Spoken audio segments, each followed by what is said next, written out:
evening, everyone. I'd like to call this meeting of the Sterling Heights City Council to order. Please stand for the Pledge of Allegiance and remain standing for the invocation.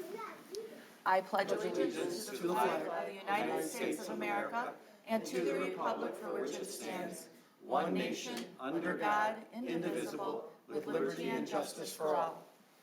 Dear God, please bless our elected officials. Grant them courage and wisdom to do what is right for all citizens. Amen. Amen. What a practice. Ms. Riska, could we please have roll call tonight? Mayor Taylor, Mrs. Sarowski, Here. Mrs. Koski, Present. Mr. Radke, Present. Mr. Schmidt, Mr. Yunus. Here. Mrs. Yarko. Present. Okay, thank you. Council, we need approval of tonight's agenda. Madam Mayor, Yes, Ms. Kuski? move to approve the agenda. Support. Okay, it's been moved and supported. Is there any discussion?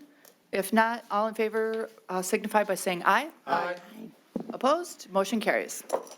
Okay, first night on to night's report is, item tonight on is the report from City Manager, Assistant City Manager, just Jeff Bohorsky. Mr. Bohorsky. Thank you, Mayor Pro Tem. Mr. Vanderpool asked me to highlight the 26th Annual Cultural Exchange that is set for Friday, March 8th from 6 p.m. to 10 p.m., and with good reason. This free event is incredibly popular and features music, dance, entertainment, and cultural displays from many of the diverse ethnic groups that reside within Sterling Heights. The location is the Sterling Heights Community Center at 4250 Dodge Park Road. And a big thank you to the Ethnic Community Committee for its efforts in making this a premier event. Tonight, we also have a presentation by our city engineer, Brent Bayshaw, highlighting the new initiative that is being funded through a federal Safe Streets for All grant. Now, we all know Sterling Heights is a very large geographic area with many major road corridors running through it, all carrying a high volume of traffic at peak travel times.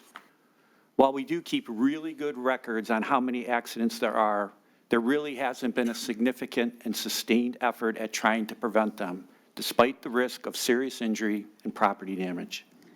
Similarly, I think we are all frustrated by speeding, especially on our local streets. That never seems to go away no matter how many tickets are written. I know from talking to many council members that their number one complaint received from our residents is about speeding in their neighborhoods.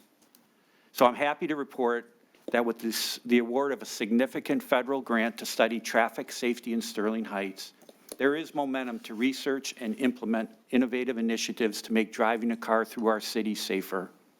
So now, Mayor, if I may, I'd like to introduce Brent Bayshaw, who will provide more details on this exciting initiative.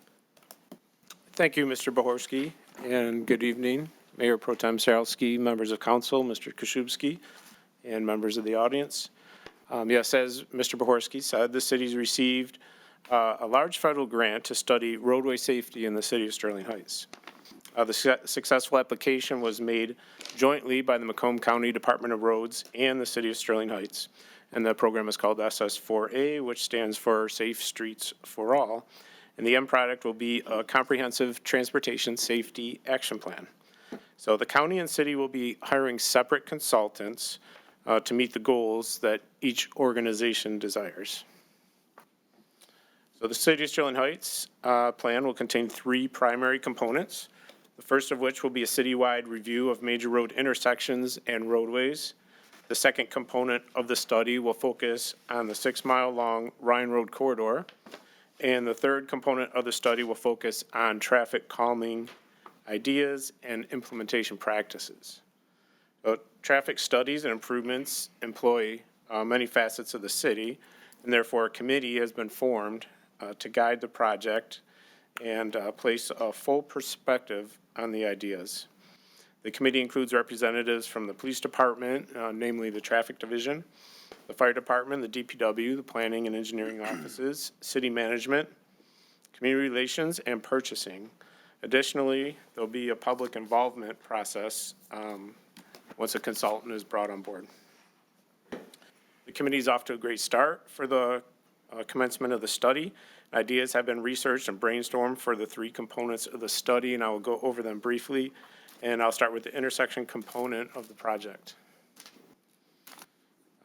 This is not meant for you to be able to see and read all of these, but the Office of Engineering and Police Department compiled some intersection crash data for the 5-year period from 2018 to 2022. This chart shows the intersections with the highest total number of crashes. And the intersection with the most crashes in this time frame is the 18.5-mile road and M53 intersection, which is namely a large roundabout, as we're all familiar with. Again, I won't read all these intersections off, but we have this chart compiled, and this shows the top 30 intersections, and these are ranked solely on the number of crashes. This next slide shows the same intersection crash data with the percent injury crashes built into the last column. So as an example, if you look at the 18.5-mile road roundabout, although the number of crashes are by far the highest of any intersection in the city, the injury crash rate is one of the lowest at 7%. This is because roundabouts eliminate the left turn angle accidents and the T-bone accidents, which are typically the most severe accidents that occur at standard intersections. This slide shows which intersections have the highest percentages of their crashes as injury accidents. So the top intersection in this criteria is the Dobie Road and Merrill Road intersection, with 47% of its crashes being injury-type crashes. So if you look on the left, the very left column, this intersection ranked 39th for the total number of crashes. Lastly, this final slide ranks the intersections by the number of severe fatal accidents. And these accidents can be analyzed with each police report, so we can pull and see what caused the crash, and determine the type of crash, the cause of crash, and look for ways to improve the intersection with each independent police report. So all of these charts contain important information, and they'll be a great starting point for us and for the study to look for safety implementation ideas. So can implemented ideas be successful? For this, I'd like to highlight the intersection of 15 and Ryan. Most of you know the city has engaged a safety study at this intersection years ago and has continually implemented numerous improvements that were recommended with this study. This chart shows a crash reduction rates in Macomb County from 2016 to 2020, and the 15 Ryan intersection led the group of Macomb County roads with a 64% reduction in crashes over this time frame. So yes, they can be very effective. Another way to analyze crashes is looking at roadways as a whole. The highest percentage injury crash rate in the city for any certain roadway is Ryan Road. And this is a good segue into the second objective, which is looking at reimagining of Ryan Road. Ryan Road has the highest percentage injury crash of any corridor in the city. So what can be done with this corridor? This is a question the city would like to explore with this study.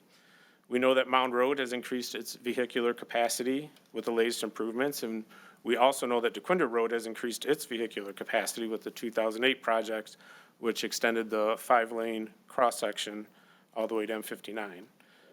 So what is needed for Ryan Road in the future, and what can be done to make the roadway safer, available to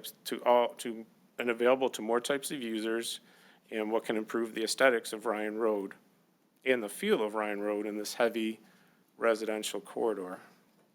Things like road diets, lane width reductions, median installations, roundabouts, along with many other ideas will all be explored with this study to provide a plan to shape the future for Ryan Road. The third major objective in our study is to take a deep dive into methods the city can best incorporate into traffic calming on city streets and create a plan the city can move forward with. There are many unique ways that our committee has researched and found to be effective in other areas. For example, increasing tree canopies along roadways can be an effective way to reduce vehicular speeds. Another unique idea is providing roadway artwork, which has been found to slow vehicles as well. Providing pavement markings, such as the bottom picture, can also be implemented and found to be effective.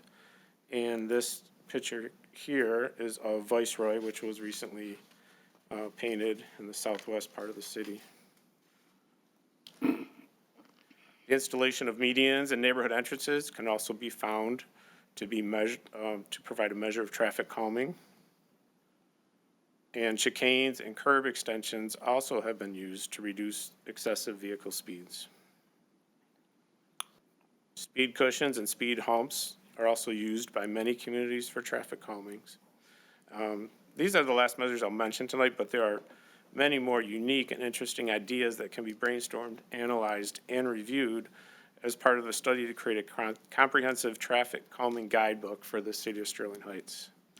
In the meantime, the city will look to implement some of these ideas this summer as pilot ideas in the same fashion as the Viceroy street painting has occurred. The timeline for the plan is shown here. In short, city has received proposals from 4 consulting firms on February 13th. The city is in the process of interviewing these firms. And once the interviews are done, we'll create a recommendation to present to city council for consideration for award. The final draft of the study will be presented to city council in December of 2024. The final draft will be provided to Macomb County in January of 25, and the final plan submission date to the federal government is March of 2025. So again, there will be a public participation portion of it, which will be a very important part of the study as well, somewhere within this timeline. This concludes my presentation, and thank you for your time. And Mayor Pro Tem Sarosky, that concludes the city manager's report, although if anybody on council has any feedback on the city engineer's presentation, we'd be happy to hear those comments as well as answer any questions. Thank you, Mr. Bohorsky. Council, any questions or Madam comments? Mayor Pro Tem, Yes, Mr. Radke. thank you. Through the chair to city engineer, I see that the proposal is to analyze the major intersections in the city. Are we going to get into some of the residential streets, including our long straight streets like Brum, for example, or Fox Hill, that maybe aren't a major intersection, but which I know receive quite a few speeding complaints? Yes, Councilman Radke, there will definitely be a high interest in reviewing these local roads. A lot of the traffic calming ideas will be focused on the local roads and what can be done at these intersections and the roads you mentioned that have a high list of speeding complaints, and it's really on the roads that are on the PD's radar. Well, I look forward to it. I'm not a fan of speed humps or speed bumps, but I think that, there's a lot of things we can do with chicanes and curb bump outs and things like that, which can make pedestrians safer, which can slow the vehicles and hopefully bring back some calm to our neighborhoods, because this is as I'm sure my colleagues will agree, this is a major complaint that we receive frequently, and I know that we're all focused, hyper-focused, on making sure our neighborhoods are safe. That's all I have, Madam Mayor Pro Tem. Yep, thank you. Thank you, Mr. Bayshore. Anyone else on council? Okay, very good. Thank you, Mr. Bayshore. And next up, we have Dr. Parcells. We have an ordinance introduction to consider introduction of a map amendment to zoning ordinance number 278 to conditionally rezone property situated on the east side of DeQuinder Road between Oak Crest Road and Maple Crest Road in section 30 from R61 Family Residential District to O1 Business and Professional Office District, case number PZ23-0011. And our presentation tonight is from Dr. Parcells. And Dr., take it away. Thank you, Mayor Pro Tem, members of council, Assistant City Manager Bohorsky, Mr. Koszubski. We have here the introduction of the previous conditional rezoning for 5170 15 Mile. Just wanted to point out a few brief items for you. It's in your packet, so it's probably easier to see there than this due to the shape of the lot. But per Councilman Radke's comments, the applicant has added a concrete walk here from the Pardon me, right-of-way. Dr. Parcell. Parcells, yep, I think you're on the wrong item. You are on the Oh, wrong item. I am on the wrong item. I have my papers wrong. Yeah, My apologies. No, no worries. Let's start over. Okay. He's getting you worried. jumped, I I am, yeah, I know. was like, You what is did that? jump. I Okay. You read read it it correctly, but No. normally I was expecting Sean, but you're going to do this one too? I'm going to do this one. Okay. Thank you, just being My clear. apologies. But that's okay, jump right in. Rusty on ordinance introductions. So we have here ordinance introduction for 35674 DeQuinter Road. Very similar project rezoning from R60 single family residential to 01 business office and professional district. Location north of 15 Mile, east of DeQuinter Road. Existing zoning is one family residential and the existing land use is vacant. Very similar to the project I was just previewing for the next agenda item.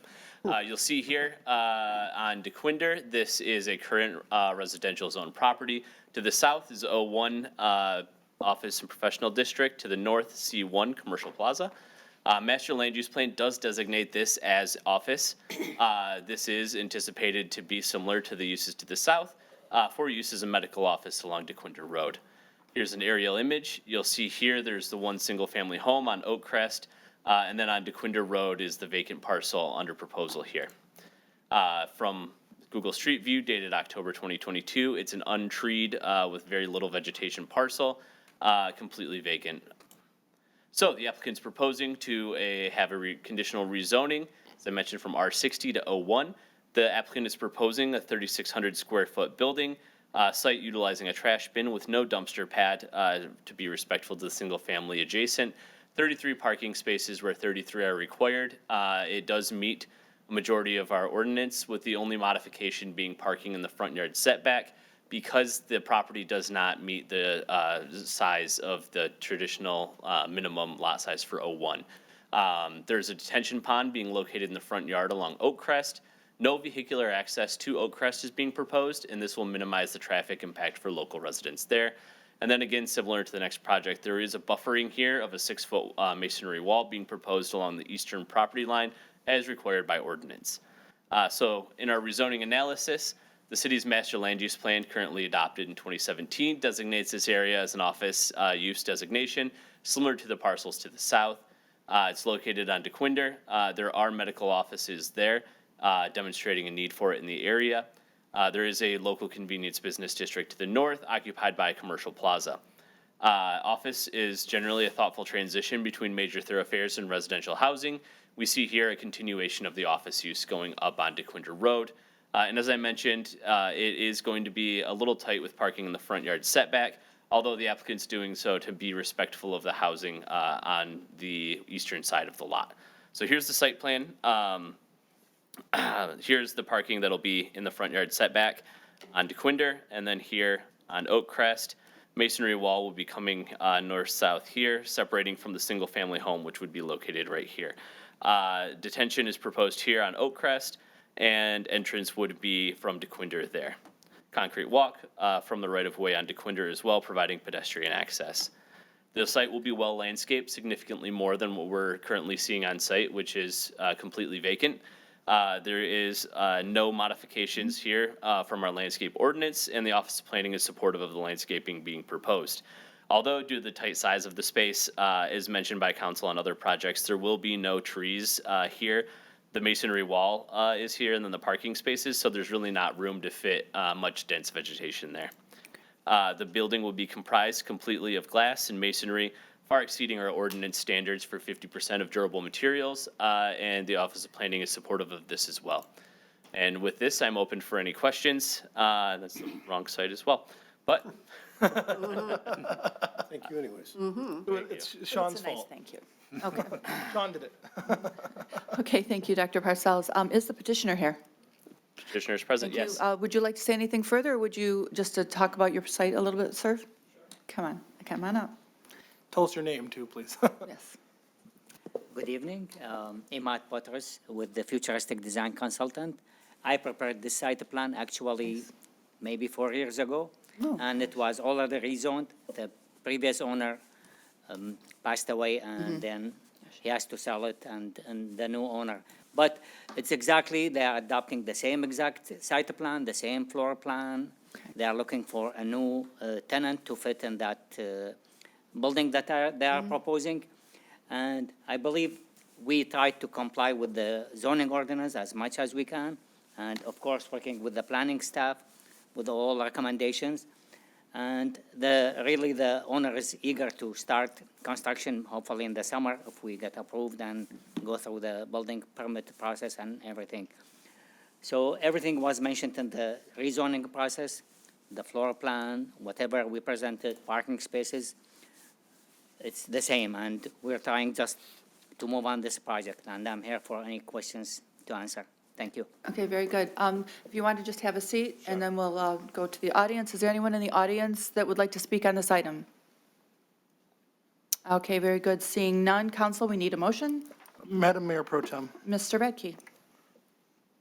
resolve to introduce the map amendment to zoning ordinance number 278 to conditionally rezone property situated on the east side of DeQuinda Road between Oakcrest Road and Maplecrest Road in Section 30 from R61 Family Residential District to O1 Business and Professional Office District, case number PZ 23-0011, and direct applicant to proceed to finalize a proposed conditional rezoning agreement so the city council can further evaluate the offer of a conditional rezoning of the subject property at the March 5th, 2024 regular meeting. Support.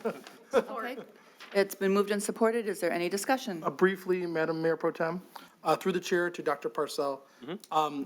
In the slides you presented, you said 33 parking spaces, but I believe I read in my packet that they were willing to land bank 4 of them to go down to 29 parking spaces? Yes, the applicant is open for that. And the ones they're land banking, are those the ones that are currently in the right-of-way? Or if you had your little map, where would the land bank spaces be, I guess is what my question would be. Our preference would be most likely to put the 4 spaces on the northern side, right here. Hold on, And- my matter hasn't come Oh, on yet. sorry. Right here, it would remove it from the parking in the front yard setback to increase the green space and the buffer there. But there's also an argument to be made to put the spaces here along the wall to add some extra vegetation at the time for the single-family home. So we're open to discuss with the applicant whatever is the easiest for them on site. I would recommend along the wall, kind of get a little bit more vegetation between them and the single-family residence. That's my preference, but I honestly think this is a wonderful site plan. I'm very happy about the landscaping. I think they've really gone above and beyond, and they're going to create a beautiful building there, which is currently an empty field. So I'm very comfortable with this plan, and I appreciate their willingness to land bank, because, we have so many sites with so much pavement. If you need the spaces, we'll let you open them up again. But for right now, if we can do some vegetation there, maybe a tree, I think it goes a long way to helping make the community a little bit of a better place. That's all I have, Madam Mayor Pro Tem. Okay, thank you, Mr. Radke. Mrs. Yarko? I have to agree. I think this is a good project, the way it's presented. I think you all did a great job in making it easy for us to make a decision. So I'm definitely in favor of it. Very good, thank you. Anyone else on council? Okay, very good. I also agree. I think this is nice. It's wonderful to have a project that comes to us that isn't asking for variances and further setbacks, so I love it, actually. So thank you so much, petitioner. So I have no other comments. So all in favor? Aye. Against? And motion carries. So very good. So we will see you back again to adopt. And so very good.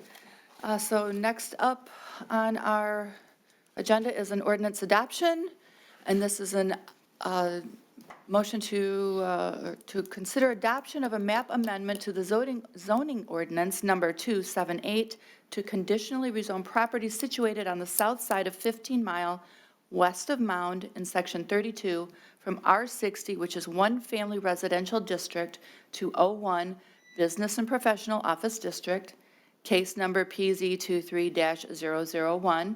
And the presentation is, again, by Dr. Jake Parcells, our city planner. Dr. Parcells. Thank you, Mayor Pro Tem Sarosky, members of council, Mr. Bohorsky, Mr. Kashubsky. Clearly, I was excited to get into some of the changes that we had on this one Ready to go. from the last meeting. So we worked with the applicant following the last meeting to address some of the changes from council, which we are excited about because it does increase the green space on site and add in, so you can visualize it, the concrete walkway. So here's 15 Mile. Per Councilmember Radke's comments, We provided the 5-foot walkway here to lead you to the front of the office plaza.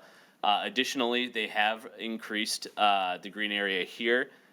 This adds in 3 spaces that will be land banked, and this is respectful here to the shed and accessory structure of the single-family residential property located here. So we have worked with them to make some changes as indicated by the applicant last time. They do believe that the parking here is going to be sufficient and be able to withstand the amount of patrons that come into this office building, especially during tax season, which is anticipated to be quite busy. So we have made some changes based on what council's modification is, providing a landscape plan here, anticipation that the tree line will come down here should the approval of the landscape parking be approved during the site plan review process. And then everything else will be in line with what you saw before. There is adequate landscaping around here being by the Office of Planning, and then here will be the masonry wall to separate from the single-family homes. I do believe that the applicant's representation is here, however, if there are any further questions, and with that, I will yield to council. Okay, very good. Thank you again, Dr. Parcells. And yes, the petitioner is here. Is there anything further you'd like to say, or you can come up to the podium if you'd like? Good evening. Thank you for bringing us here today. I do have the wet signature for the agreement, and the applicant is willing to work with the city, do whatever it takes to get this started. If the city gives him the green light, he will put it together tomorrow and begin the construction work as needed. Okay, very good. So thank you. Go ahead and have a seat. If there's any further questions, we'll bring you back up. Thanks so much. Is there anyone in the audience that would like to speak on this item? Okay, come on up, Mr. Smith.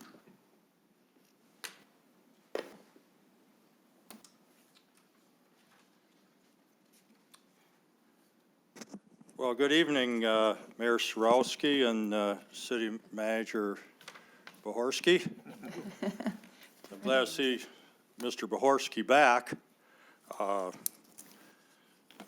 Realize, was it 14 years ago, Mr. Bohorsky got himself put in the penalty box because he's the only city clerk in history that ever let an opposition candidate win a city council election. And after that, Mr. Bohorsky never counted another vote. And the new city, I guess city clerks have always gone the city's way. So anyway, I just find it ironic. We've got 2 items in a row where we're converting residential to commercial. And I've sat through some other meetings where people do this big dance about how we're short on residential and we're overbuilt in commercial and business, and we're giving up residential for more business. When we just took a little tour of Mound the other day, there's brand new office and commercial buildings on Mound that have never been occupied. They got brand new buildings, like look behind Walmart and outfits at M59 and Mound. There's whole rows that have been vacant so long they're falling apart. There's a whole office row at 18 and Mound, never been occupied.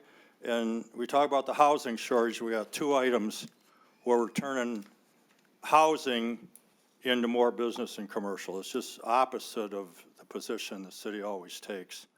The other one that comes up on these is overparked, too many parking spots. That we got a young city planner and a city councilman that are experts on how many parking spots you need. They don't, there's not much snow this winter, so we don't have snow piles using up 5 or 10 parking spots. So it looks like you don't really need excess parking, but I think it's the businessman's job to decide how many parking spots he needs, not the planning commission and not city council. A restaurant where I eat breakfast and lunch here sometimes, and I notice there's an abandoned strip mall across the street from them. It's been vacant for probably 10 years. And I was in, so there was about 8 or 10 cars in the strip mall. I says, oh, they reopened that? Is that back in business? Oh, no, not back. Well, what's all the cars there? Well, this other business doesn't have enough parking, and they got their employees parking over here so the customers have some place to park. So this idea that everybody's overparked, I keep hearing it in every presentation, and I don't believe it. I think it's for the businessman to estimate his parking spots, not the city council and not the planning commission. Well, thanks very much, and you're doing good here tonight. Thank you, Mr. Smith. Okay, anyone else want to speak on this item? Okay, if not, council, we need a motion. Mayor Pro Tem Sarowski. Yes, Mrs. Yarko? Resolve to adopt the map amendment to zoning ordinance number 278 to conditionally rezone property situated on the south side of 15 Mile Road, west of Mound Road in section 32 from R60, one family residential district, to 01 business and professional office district, case number PZ23-0010, subject to the terms and conditions of the conditional rezoning agreement that the mayor and the city clerk are authorized to sign on behalf of the city. Support. It's been moved and supported. Any discussion? Thank you. I think that it's been explained. I'm happy with some of the changes that we've made. And just to comment on what Mr. Smith said, because I have to agree with him, there are empty spaces. But people want to own their own building. And I think that's part of why you're seeing, newer buildings going up, because some of the ones that you see vacant are actually done that, they're deliberate. The landlord is trying to keep that vacant as a tax write-off. So, and we've had that for years and years and years and years. So then people, when they can build their own building, they're in charge, they control what they do there, and it's just an asset for them. So I'm in favor of this, and thank you for the changes that you were able to accomplish. Thank you, Mrs. Yarko. Mr. Radke? Thank you, Madam Mayor Pro Tem. I wanted to thank the petitioner for working with the city to getting a little bit more green space in there. I think this is going to be a fine project. Both of these projects we saw today were just extensions of the zoning that's already in place. Literally, we're just going one more down to create office zoning where almost everything that borders it is office zoning. So I take Mr. Smith's comments seriously, but we're basically, if this wasn't office, I guess it would be two houses. So we're not really subtracting from the city's housing supply by making these offices. And I agree with Councilwoman Zarko. I think that while there are empty vacancies in the city, if someone wants to buy land and own their own property, I mean, who am I to say that they can't do that? That's like the American dream. You own your own business, you own your own land. So I have no problem with these sites. To parking in general, I'll say that I don't think it takes a businessman or a rocket scientist to drive around our town and just see how many empty parking spaces we have throughout the community. Drive to any plaza, drive down any street, 15, 16, 17, take your pick. In smart towns and the planner conferences that we attend as city council, they talk about parking should be utilized at 80%. That means there should be empty spaces available, but it should exist. Because you have to think about it. A parking space is like Schrodinger's cat, right? You have to have two of them. You have to have a place where your car normally is and a place where your car is normally going to go. So you're always going to have more parking than vehicles. Because if you didn't, you wouldn't be able to park anywhere. So the idea that we should just let people make up as much parking as possible, we have to weigh things here on city council. We have to weigh our sustainability ordinance and how we think about the future of Sterling Heights. We're going to get more rain, which is going to cause more runoff, which is going to cause flooding. It's going to cause things like that. And we are trying to pull back on pavement, which also, by the way, heats. So during the daytime, it absorbs solar radiation and then emits it at night. I can show you a map, the city council has them all, of how certain areas of our city are very warm at night because it has an abundance of pavement. So the reason we're asking for less parking and more trees and more green space is for many reasons. And it's not because we're trying to get through in between a businessman and what he thinks he needs for his business, but because we're trying to think about the city in a holistic way to make sure it works for everyone. I'm very happy with this proposal. I appreciate their work. I'm going to be voting in favor. That's all I have, Madam Mayor Pro Tem. Thank you, Mr. Radke. Council, any other comments? Okay, very good. All in favor of this motion, say aye. Aye. Against? And motion passes. Very good. Next up, we have the consent agenda. English is my second language today. Is there anyone who wishes to speak on the consent agenda? Oh, very good. I saw him first, so come on up. And thank you.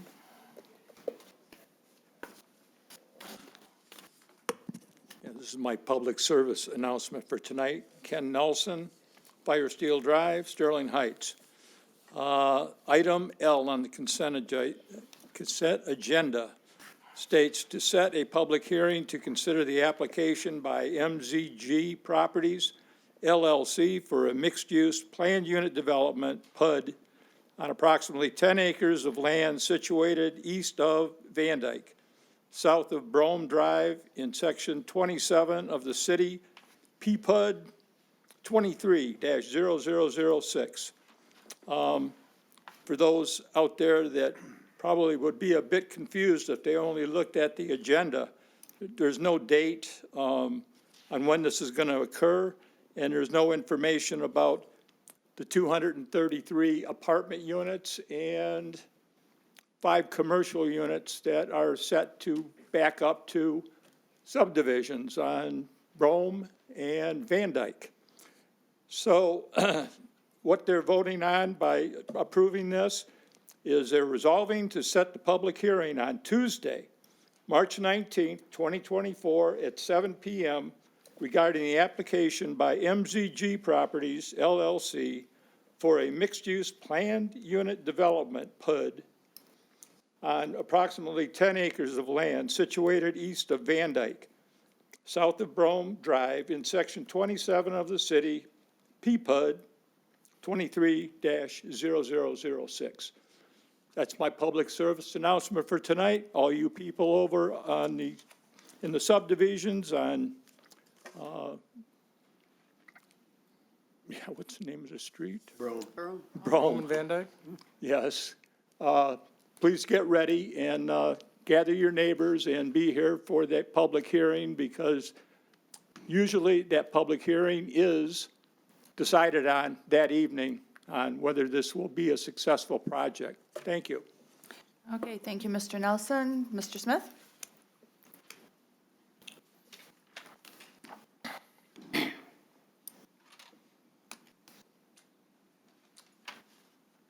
Well, thank you, Mr. Nelson, for covering the preamble. I guess I won't need to repeat Mr.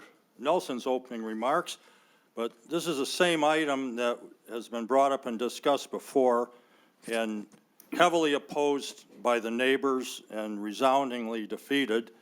And this is the, I guess this is an example of how compromise and negotiation works. The developer comes up with a massively exaggerated, oversized development, and he gets rejected, and he scales it back 5 or 10% and calls it a compromise, but it's still massively overdeveloped. That we got a residential area here. This is a suburb. Sterling Heights is a residential suburb. The normal density, how we live, is 4 to 6 units per acre at the most, not 38 units per acre. This is basically making Sterling Heights like New York or Newark or Hong Kong, just stacked in shoebox units that don't fit there. This is, as Mrs. Koski is well aware, this is what you call blockbusting, where you inject an undesirable development in a neighborhood and you peel off a few layers of people that sell their houses and move in someplace else, and the realtor gets a whole domino effect of commissions when they do this. We've been through this before. People put their money and their time and their work into single-family residential. You don't want a 238-unit apartment next door. Remember when we went through this before, the developer didn't want the 5 units of commercial. He said, there's no market for commercial. People want residential, and you really don't want to run a store in the same building as residential. And people residential don't want a bar, or a liquor store, or whatever, smoke shop, whatever it is underneath them. That when you want to live in peace, you don't want commercial and residential mixed together. This is a dumb idea. I remember the developer said, well, okay, his last time around, well, I really want residential, but I'll take a poke at commercial, and if it doesn't work, we'll switch it back to residential. And I go, wow, take a look at a layout of a commercial and how are you going to flip that to residential? That's going to be a piece of work. And then, like Mr. Radke says, well, one parking spot per unit's all you need. I mean, we're going to get rid of cars. We have a 3-bedroom apartment with one parking spot. But these commercials, they're going to need 10 or 15 parking spots. So what are we going to do, tear up and plow under the parking spots and turn them to grass when we flip it to residential? Anyway, this has been discussed. People came from the neighborhood and they beat it down, and it's a minor tweak and you're putting it in. You should take this off the consent agenda and reject it. Thank you very much. Okay, thank you, sir. Anyone else? Yes, come on up.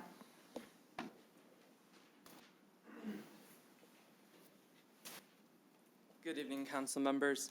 I just have a concern with the application from MZG Properties. I don't know much about them, but I do know that they string back to Wall Street.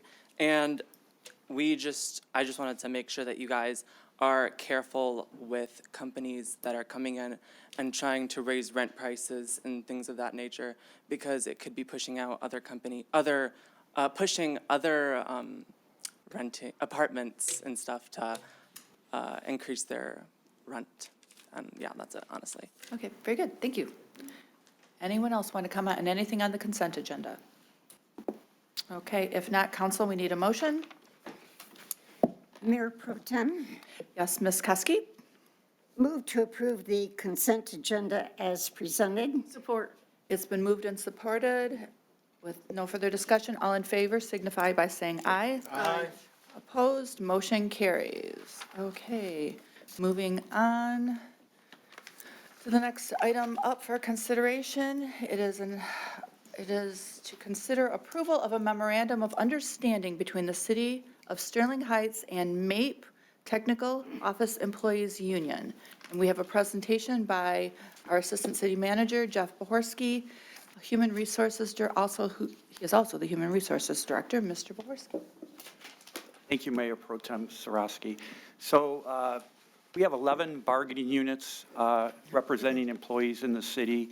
3 of those bargaining units in their collective bargaining agreements have the ability to apply for a reclassification. Reclassification typically occurs when the employee feels that there has been a permanent and material change in their job duties. Now, in most cases, a reclass involves reclassing to a position that's provided for in the CBA. So it's very straightforward. Those generally do not come to council.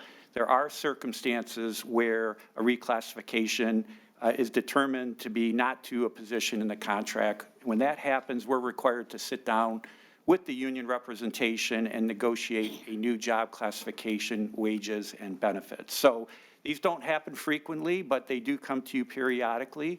And tonight you're going to be considering a memorandum of understanding with the MAPE Technical Office Employee Union. One of their members did apply and was determined to be eligible for reclassification. Attached to the agenda statement is the MOU, which has been approved by the union. And based on the new position that was agreed to for the employee, we are also recommending approval of the memorandum of understanding. So I'll end it there, Mrs. Sarosky, and if there's any questions, I'd be happy to answer them. Okay, great. Thank you, Mr. Bohorsky. Is there anyone in the audience that wishes to speak on this item? Okay, I see none. If not, council, we need a motion. Mayor Pro Tem Sarowski. Okay, Mrs. Ziarko? Resolve to approve the memorandum of understanding between the City of Sterling Heights and the MAPE Technical Office Employees Union, creating the Treasury Services Specialist Job Classification, and authorize the mayor and city clerk to sign it on behalf of the city. Report. We have, it's been moved and supported. Any discussion, Mrs. Yarko? I'm grateful that we were able to reach an agreement, but just for the information for the residents, through the chair to Mr. Bohorsky, if you can explain the documentation that probably went into making this happen as far as an employee bringing it to the city's attention. It wasn't just, I think I need more, a reclassification and more money. So if you could explain that process so that the residents would understand it, I'd appreciate it. Sure. So the process, Mrs. Yarko, under the contract, reclassifications can occur. Every employee has the ability to request a reclassification one time during the term of the contract. In this case, it's a 3-year contract. So the employee can request one time during the term of that contract. They must apply for the reclassification by November 1st, and that affords us roughly a 3-month period to evaluate the merits of the reclass. Now, by contract, we have an independent kind of arbitrator to evaluate it. We don't necessarily get to say yay or nay. So we do preliminarily review them. If it's something that we feel that the duties can be pulled back, in other words, somebody was doing something they shouldn't, we have the ability to do that. But if there has been a material change, then this is given to the third-party consultant, and in this case, we used Romberg, Stover, and Associates. They review it and come back with a report. As I indicated, in many, many cases, it's just to another position within the union, an elevated position. But like I said, in rare occasions, there is no position to move them to, and that's what prompts the negotiation with the union. So they do interviews, they review documentation. It's a pretty thorough process. I think we had 6 this year, and I think 2 were granted, so about a third of them. Thank you. I just appreciate the fact that the management is so open to even negotiating these positions and the changes in the contract, as well as the union coming forward and agreeing to it as well. So I'm in favor of this, and nothing further from me. Okay, thank you, Ms. Yarko. Madam Mayor, Yes, go right ahead, Mr. Yanez. through the chair to Mr. Bohorsky, just to be clear, does the position of management assistant still exist in the contract? Yes, it does. Okay, and so that position can be filled at any time? Correct. Okay. That's all I have. Okay, thank you, Mr. Yanez. Anyone else? Mr. Radke. Thank you, Madam Mayor Pro Tem. Just briefly through the chair to Mr. Bohorsky. Now that this position has been created, can other management assistants in the Treasury Department then apply for this job, or do they have to also ask reclassification? I guess we have more than one management assistant there, so what is the procedure for them to become elevated to this position? Well, this is applicable to the person that applied, Mr. Radke, so there's no competitive process. It wasn't a vacancy, it was a reclass, so it doesn't increase head count. But again, as I said, all management assistants who would be in this bargaining unit at least one time during the contract term can apply. So others, again, they have to basically demonstrate that their job has materially changed on a permanent basis. Well, and I guess my question is, are there other management assistants in the Treasury Department who believe that they also perform the same job and could be eligible to this position? Or would they all have to apply separately for an upgrade? They would have to apply separately, yes. Mm-hmm. But now that's in the contract, they could apply to be upgraded to this new role. I don't think that would happen because, again, this one's unique because this one had changed. So there is only one budgeted position for the Treasury Services Specialist. Okay. So there wouldn't be multiple people competing for that position. I have no problem with this. If her role has changed, I think we should make a position to better suit her role. So I have no problem with this at all. Okay, very good. Thank you, Mr. Radke. Mrs. Kuski? I was just, through the chair to Mr. Jaworski, how did she get the additional duties? Was this something that she did on her own? Because it seemed like listing the requirements of the job, they had certain requirements and knowledge of certain things, the ability to operate certain machinery and so on. how did this come about? Was this something that she did on her own? Or was it management that, her supervisor that gave her the additional duties, additional jobs? So if it was the management giving her duties beyond the management assistant position, we have the ability to step in and say, you're overreaching with your employee. So that doesn't even get this far. In this particular situation, this person needs change, obviously. Things like where we start doing water billing a different way, for instance, and things like that. That can require a fundamental change in someone's duties. And in this case, there was a finding that she had become significantly more involved in collections and financial tasks, as well as other new tasks, such as cell tower contracts, false alarms. So it kind of happens organically, to be honest with you. It can be a change in technology, a change in processes, and we try to be as fair as possible. If it's truly changed, we try to accommodate that through this process, because if you don't, what's going to happen, you're either going to get a grievance or the employee's going to leave. And if the employee's performing well, we hate to lose someone that we've trained and is doing well and taking on new tasks. So I hope that answers your question. Well, it just seemed like she was very knowledgeable, very ambitious, and really, what would you call it, a go-getter.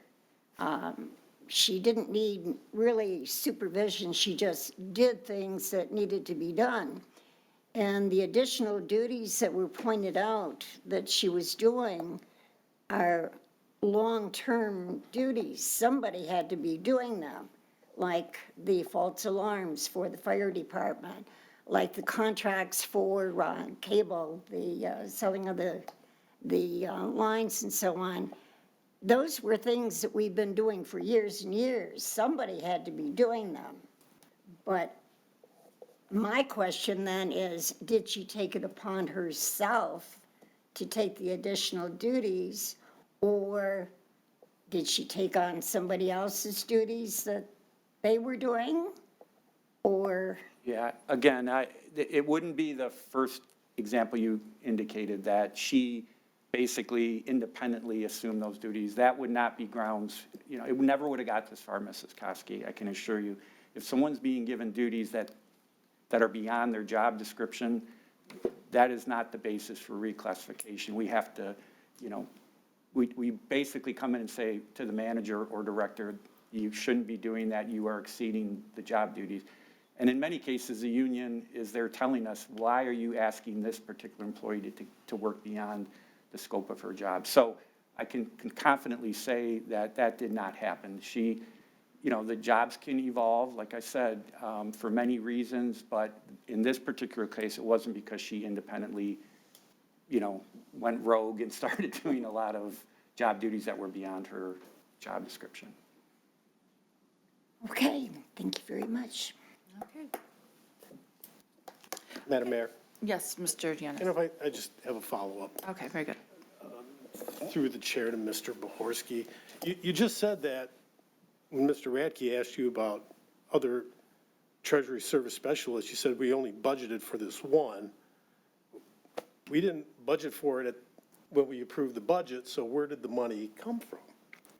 Well, I may have misspoke in terms of budget. I think he was asking, in the future, would other management assistants have the ability to fill a similar role? And the answer to that is, right now, I don't believe there's any intention to budget to. Now, the budget's coming forward, but I'm fairly certain, saying, Mr. Yanez, that this is the one and only position that's being proposed for the 25 budget. But where did the money to budget this position come from? The management assistant. They're converting her into it. So the management assistant still exists in the contract. You just removed the money from that position to create or to pay for the Treasury Services Specialist, correct? Is that what you're telling me? We didn't remove it. I mean, the money is budgeted in for a management assistant, but through this contractual basis, the wages go up. I mean, so there will be a higher cost to this. The position didn't exist. It did not. Until now. So the pay was never there. Now the pay is there. Where did that money come from? Again, it was budgeted as a management assistant, so that there were funds there. Now, if you're asking me, how does Mrs. Varney account for the increase in wages, she will have to do a budget amendment at year end. So there is no money, if they wanted to hire someone to be a management assistant, because it still exists in the contract, there's no money to pay that person, because you use that money to pay for this new position plus some extra money that came from somewhere. Right, there's no funds for an additional management You assistant. remove the management assistant. I understand. We do, just so it's clear, maybe I didn't make this clear, we have many, many management assistants positions in multiple departments. So there are, I don't want to make it imply like this is the only there are other management assistant positions in the city, so. Okay, that's all I have. Okay, anyone else want a second bite? Okay, I have no problems with this, so. I think it's been beat to death. No, I mean, discussed well. So I have no other questions. So we're going to take this to a vote. All in favor? Aye. All opposed? Motion carries. Okay, that completes the business portion of the agenda. Now we move on to communications from citizens, and these are communications based not on anything not to do with this agenda. So before we begin, I want to remind everyone that and that anyone wishing to speak at this time, you're allotted the 4 minutes. You need to come to the podium, and when you do that, you will see a light that will go from green to yellow. When it gets to the yellow, you have 1 more minute to continue to wrap up your thoughts. And then please, once you hit the red, then please wrap them up quickly, and then you'll be done speaking. I would appreciate it if you would finish your thoughts as quickly as possible, so thank you, so that we can be respectful of everyone's time. We do have quite a few people here, I believe you would, that want to speak. So just to make this easier, I'm going to start on my right and go to my left. And so those who want to speak, all right, come on up, sir.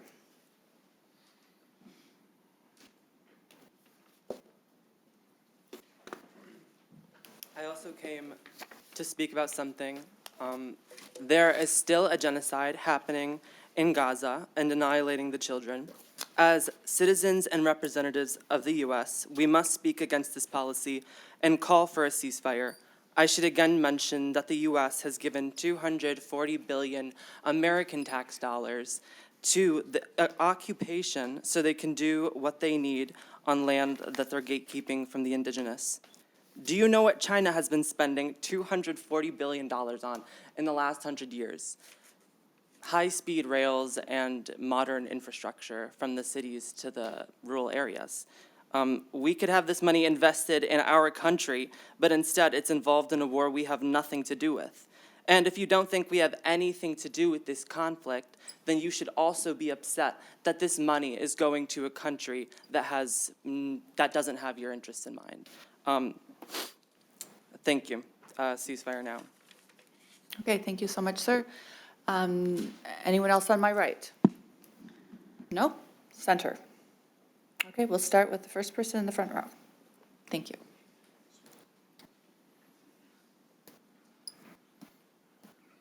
Good evening. My name is Sarah Winklein. I was here last time for the council meeting, just following up on a few things.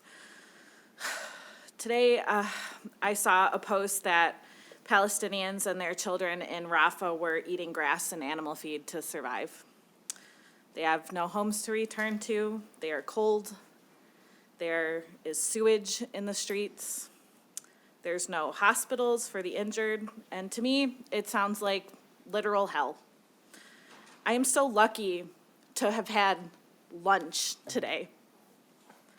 And every time I think about how lucky I am to have an apartment and a warm bed, I'm also thinking about the horrors that the Palestinians have been going through and who are currently going through.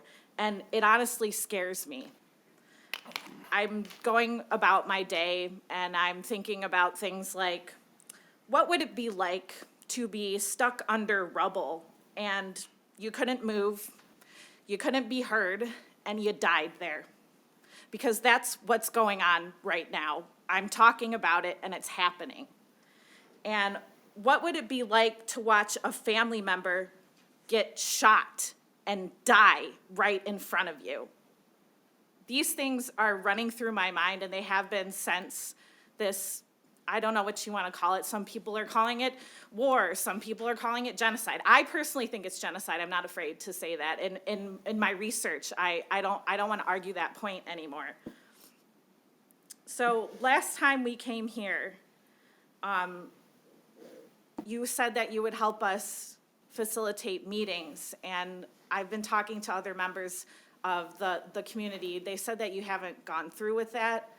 So we do still need your help, and we are calling for a ceasefire. If that's not something you're interested in, I think it should be, because in Warren we passed one, and there was one in Lansing. You should still be interested in passing a ceasefire, but if you can't even offer that small thing, then you can at least go through with what you said and offer, offer that meeting you said you were gonna do. So please follow up on that. We would appreciate that. I also just want to point out that it's our representatives' jobs to actually represent us.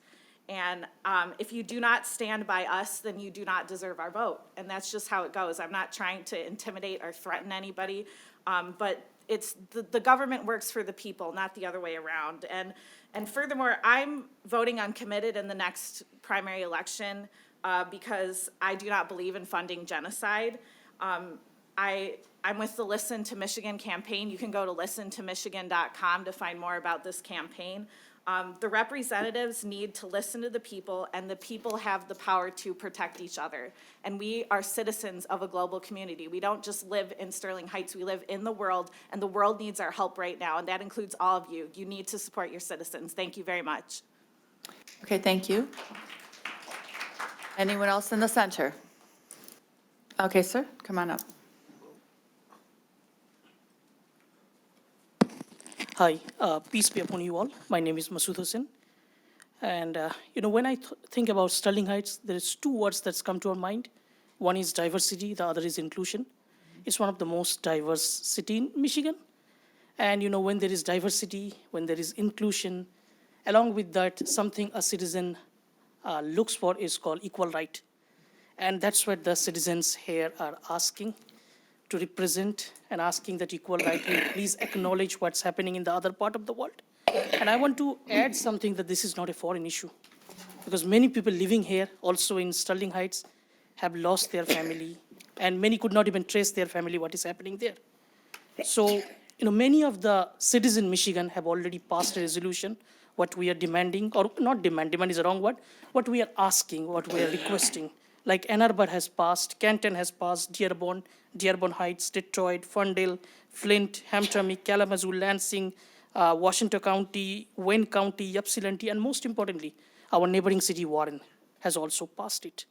So the expectation is high from you guys, and, please consider this, please think about this, and whatever you guys are thinking, please think about those 14,000 kids who just died. It's a big figure, 14,000 kids. They were just kids, innocent kids.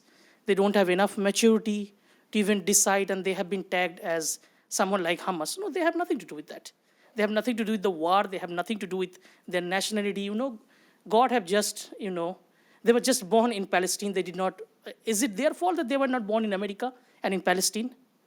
So please think about those 14,000 kids, who just died because of this war.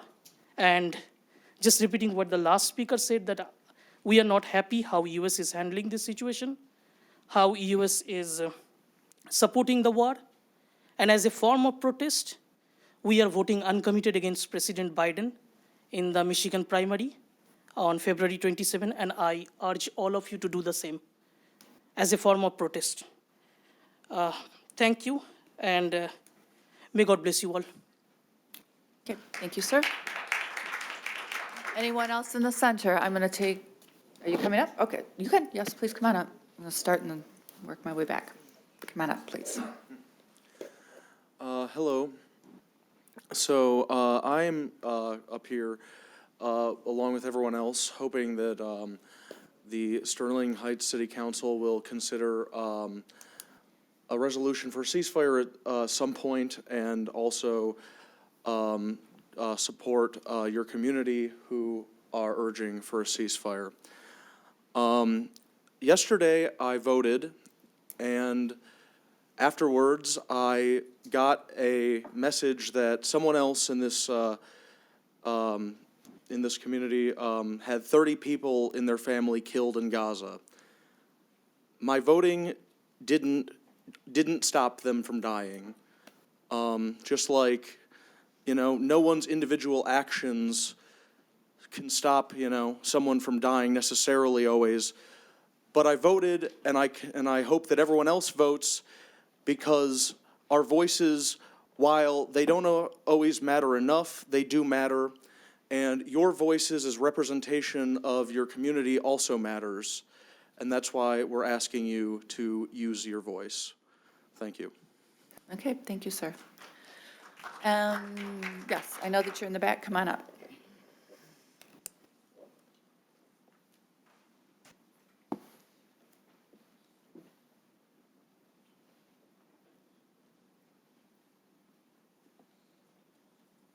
You don't need to run. Hi again. Hello. So I want to pose the same question I have for the last two meetings. What is the hesitation about passing this resolution? I've kind of grown frustrated with this part of the meeting because it kind of functions like a customer complaint board.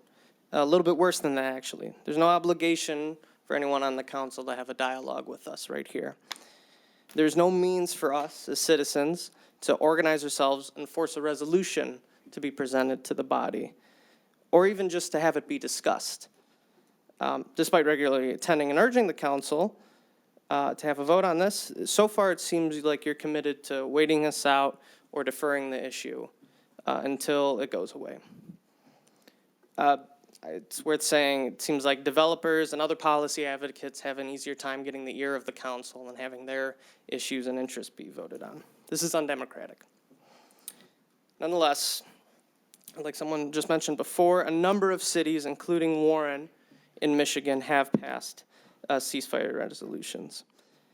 These were non-binding resolutions, and I'm sure they were contentious. These were the reasons I was told by Councilman Radke why there was some hesitation about bringing such a resolution to a vote here. And I'm sure all of us understand the politics of the situation, both at home and abroad. We know it's complicated, and there's things beyond just the suffering that's happening. But there's nothing contentious, nothing wrong about condemning slaughter. We don't have to get into the specifics about the word genocide, but there's nothing to deny here that it's a slaughter happening intentionally. People are being starved, dehydrated, they are dying of illness, they're being exploded by bombs and drone strikes, forced out of their homes only to be forced out again by the war encroaching on them. This is being done intentionally as a bargaining tactic in war. It's wrong to say nothing about this, especially when it's done by a country who both parties in our government consider a political ally. If we are to take up the best history and the best legacy of this country, seriously, that is the task it leaves us of fulfilling democracy, revolution, and freedom that our country was founded on. It means all of us, from ordinary citizens to you as council members on one city and one state, all the way up to the president, taking responsibility for the world around us, the whole world around us, and opposing unfreedom and human subjugation and suffering wherever it happens. And it is happening in Gaza right now. Can wait for us to go away until the ceasefire stop being talked about in the news, but it's not going to go away for the people in Palestine. They are going to continue to deal with this. So this is the means available to us as Americans and as people in the world to take responsibility for this situation, to urge you guys to pass a ceasefire resolution. So thank you. Thank you.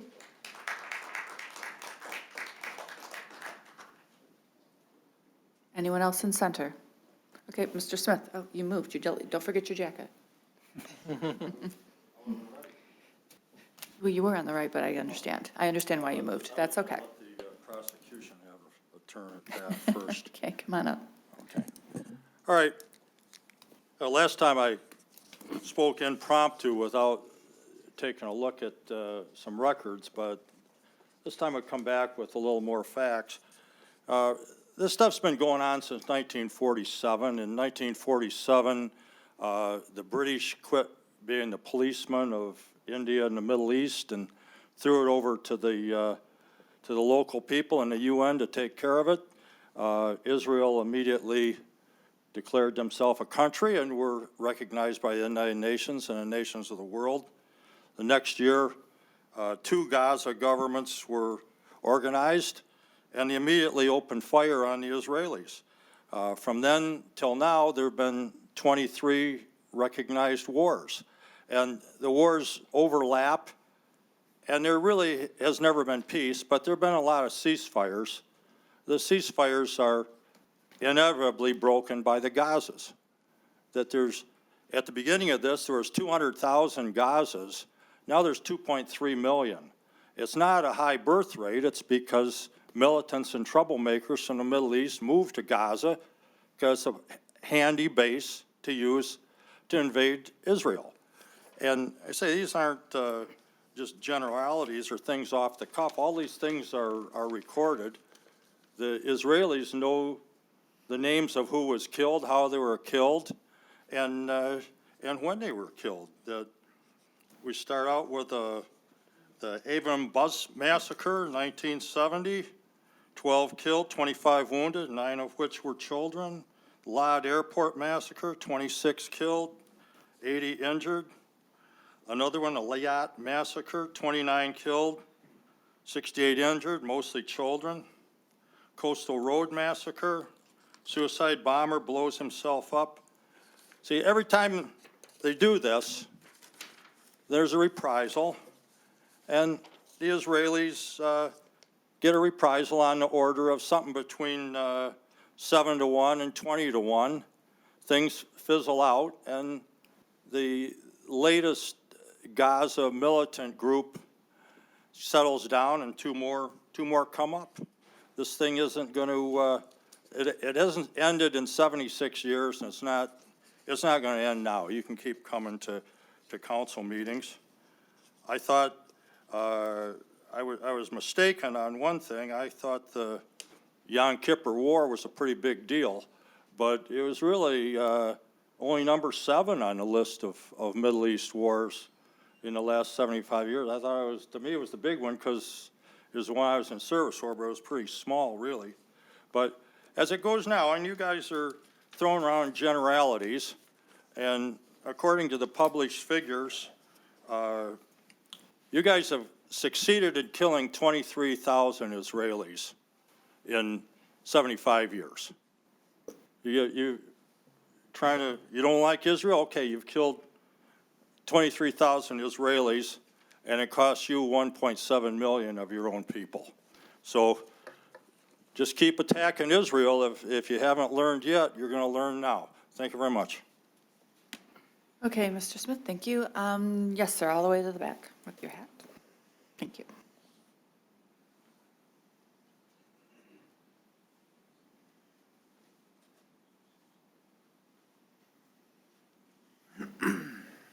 Good evening. My name is Hassan Khan. I'm a resident of Sterling Heights. I came earlier.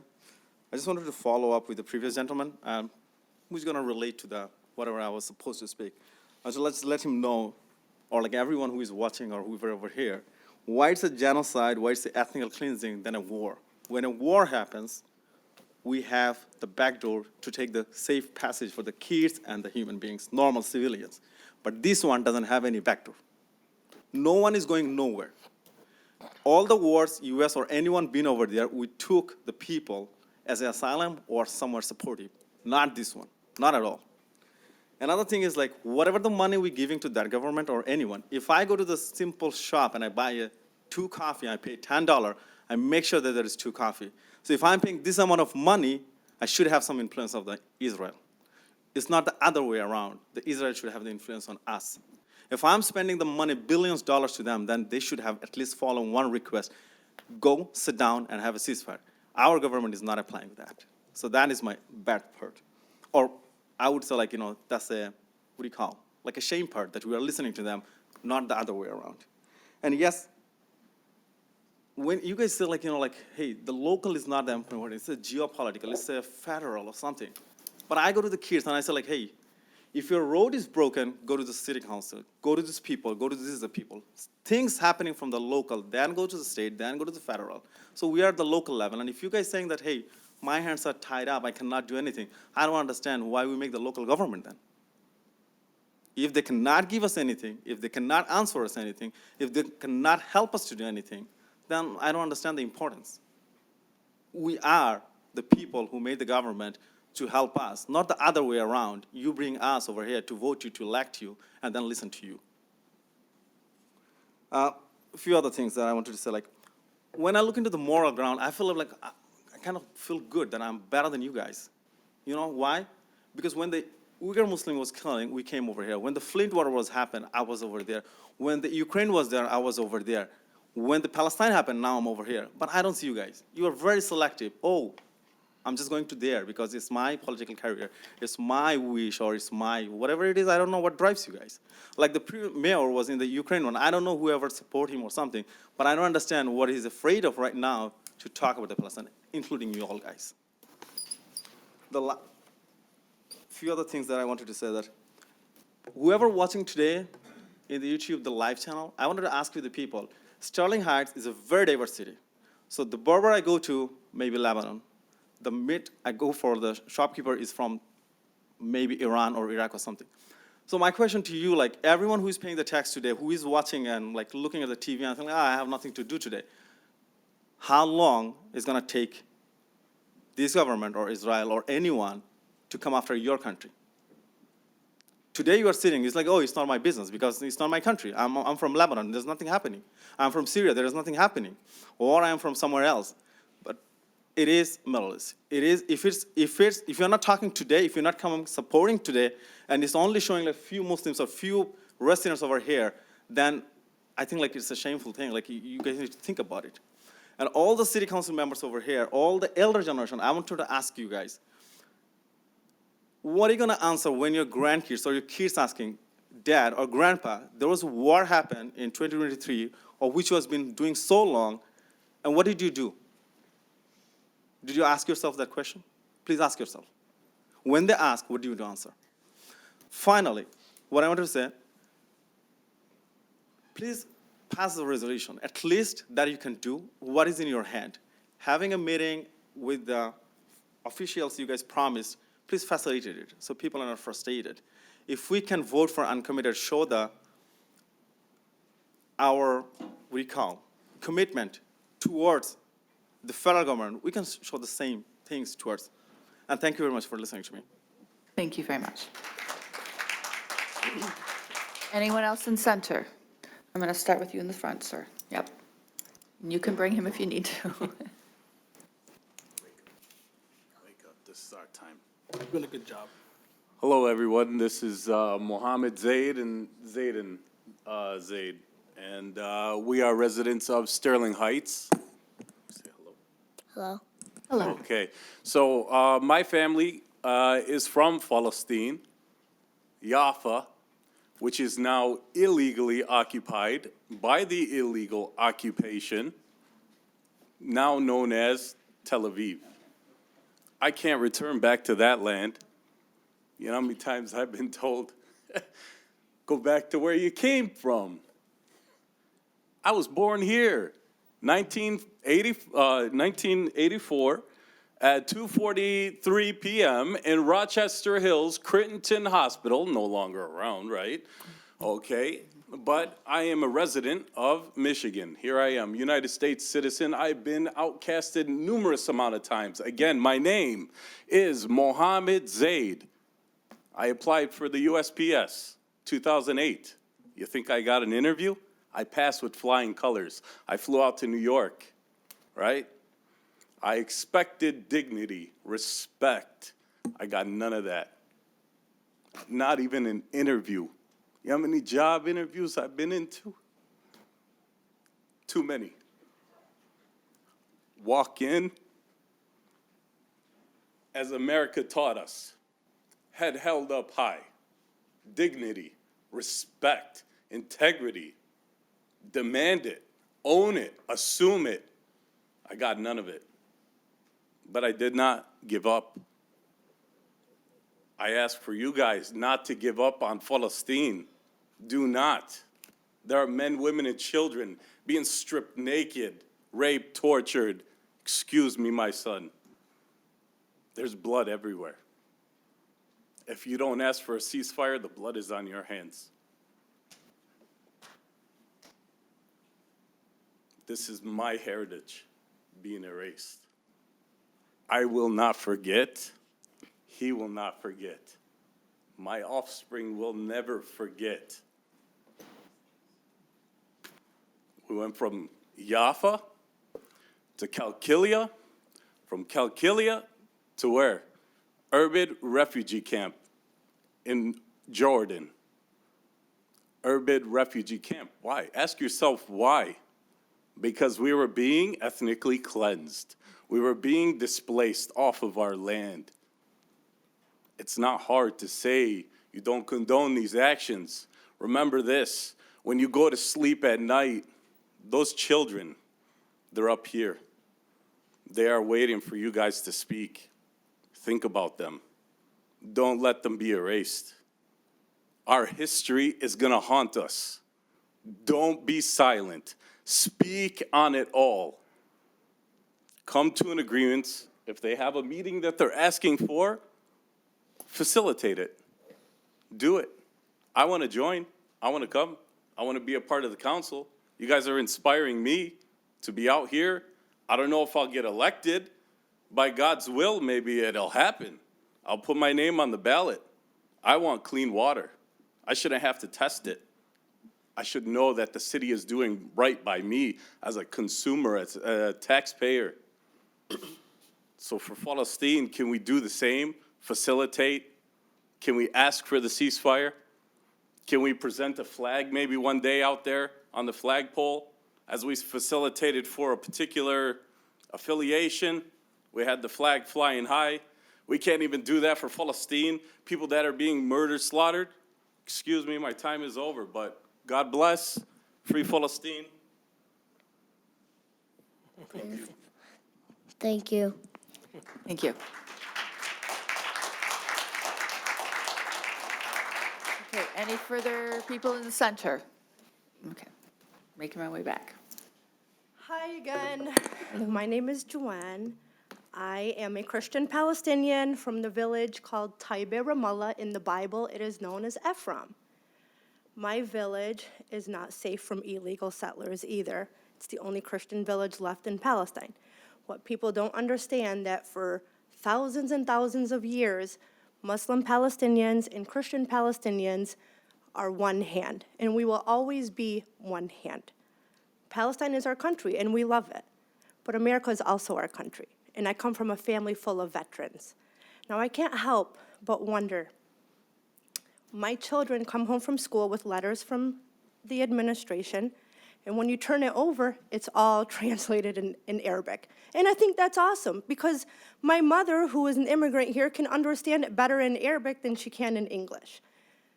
You guys have held cultural events in Sterling Heights. My mother attended wearing her Palestinian thobe, making Palestinian food. And many people that attended were so glorified by, oh my gosh, this is what Palestine is, because they think what the Western news wants it to be, this barbaric nation, when in fact it's not. And I'm honestly surprised and disappointed today that the city that I live in, that's predominantly Middle Eastern and holds value to the Middle Eastern culture, is still to call for a ceasefire. I will be honest with you, I won't forget this. I won't forget when the elections come. I know where you stand. If you don't call for a ceasefire, and I can't help but feel ashamed that this is what it's come down to. And that's all that I have to say. And free Palestine from the river to to the sea.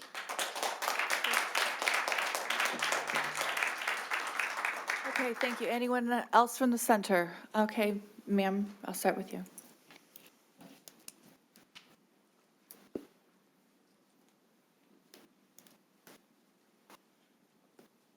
Good evening.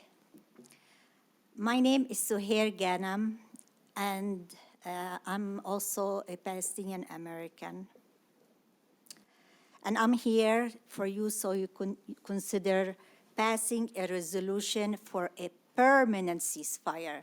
We want an end to this war. We want an end to the killing. And I appreciate you having us here speaking and expressing, this is very, we've been going through a lot of trauma, secondhand trauma here, and seeing people who we have as family and friends, and I have family and friends who are still trapped in Gaza. So my parents are also Nakba survivors from 1948. And when we're looking here at the suffering inflicted in Gaza, and, it's done, unfortunately, with our tax dollars. This is the responsibility we have. And it's done with American weapons. They're finding, shells that are written on them, made in USA. And that's why we feel even extra responsible to come here and express that we're responsible, as people seeing this, to voice and to speak. And I don't see what is so controversial about calling a ceasefire, a permanent ceasefire. What's wrong with calling for peace? There's nothing wrong with that, and I don't know what is the hesitance is about.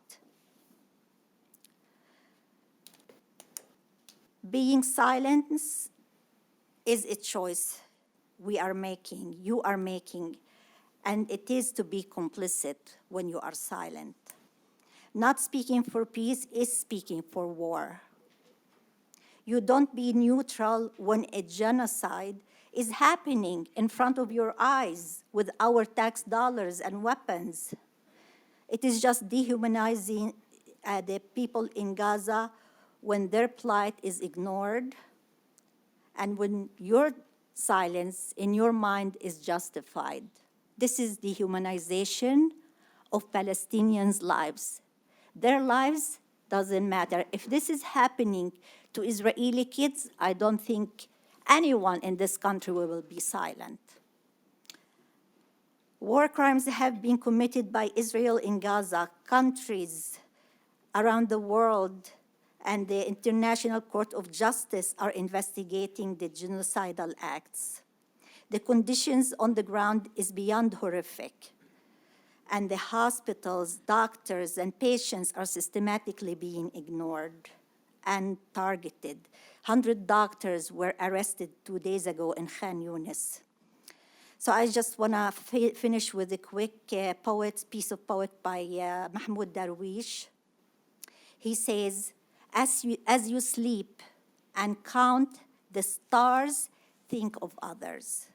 Those who have nowhere to sleep. As you express yourself in metaphor, think of others. Those who have lost the right to speak. As you think of others far away, think of yourself. Say, if only I could be a candle in the dark. Thank you very much for your listening. Thank you. I'll start with the gentleman in the blue shirt.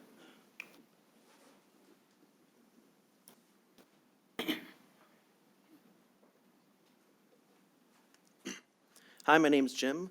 I'm from Sterling Heights. Thank you for granting me audience this evening. The bike path that would cut through the ITC corridor to Hall Road would also be a huge waste of resources and taxpayers' money. No one seems to consider parking issues for the areas that would be entrances, nor do I see too many people being excited to saunter or jog through a marshy wetland populated by steel pylons and humming wires. Stop trying to lay concrete on the very few patches of dirt we have left here in Sterling Heights. Plus, no one is going to want strangers ambling through their backyard. Farmstead Park is right there, and it even connects to Hall Road. It's just so much more scenic and auspicious. Maybe put that commission towards preserving nature. I'm sure there's money to be made in that. Thank you. Thank you. Okay, yes, ma'am, with the beige. Thank you.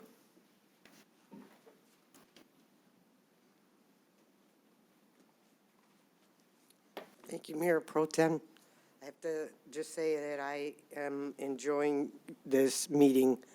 Reminds me of the days when Richard Noddy was running the meetings. Thank you. He was a good man, Well, thank you. my concern is the hiring of priority waste management.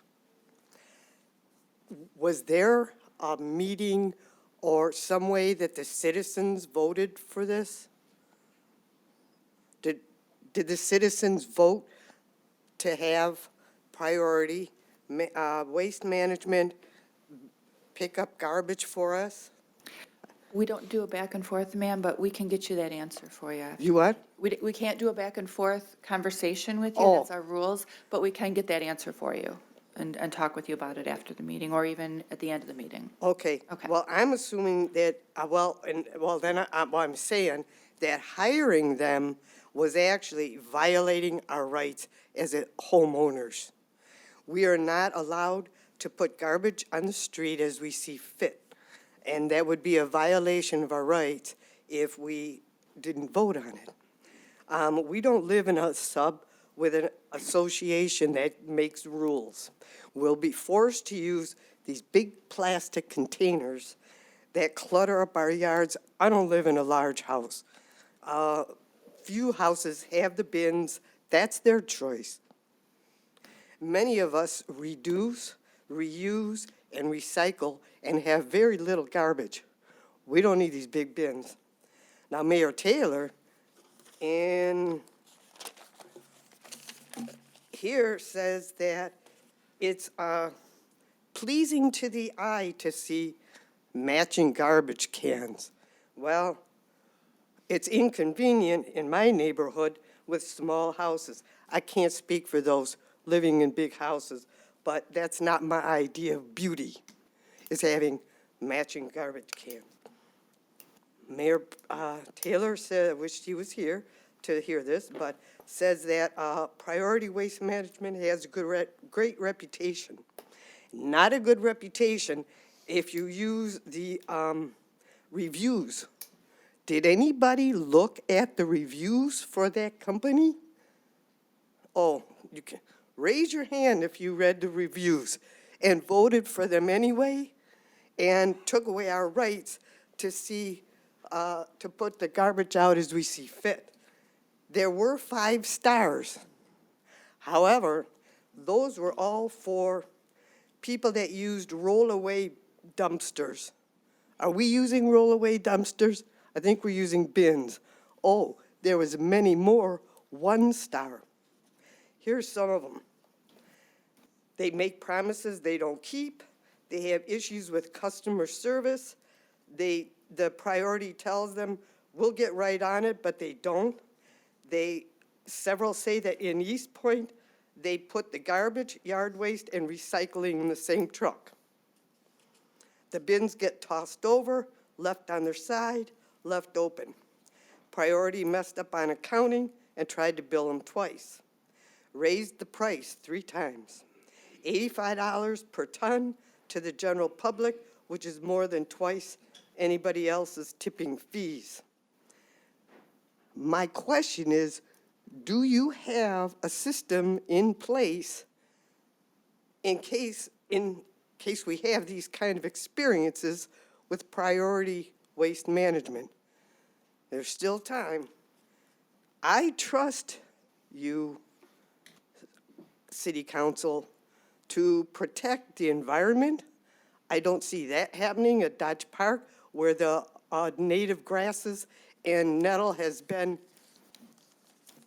disturbed, and I don't see you protecting the rights of us citizens. Thank you. Okay, thank you, ma'am. Okay, sir, in the back with the. Check it.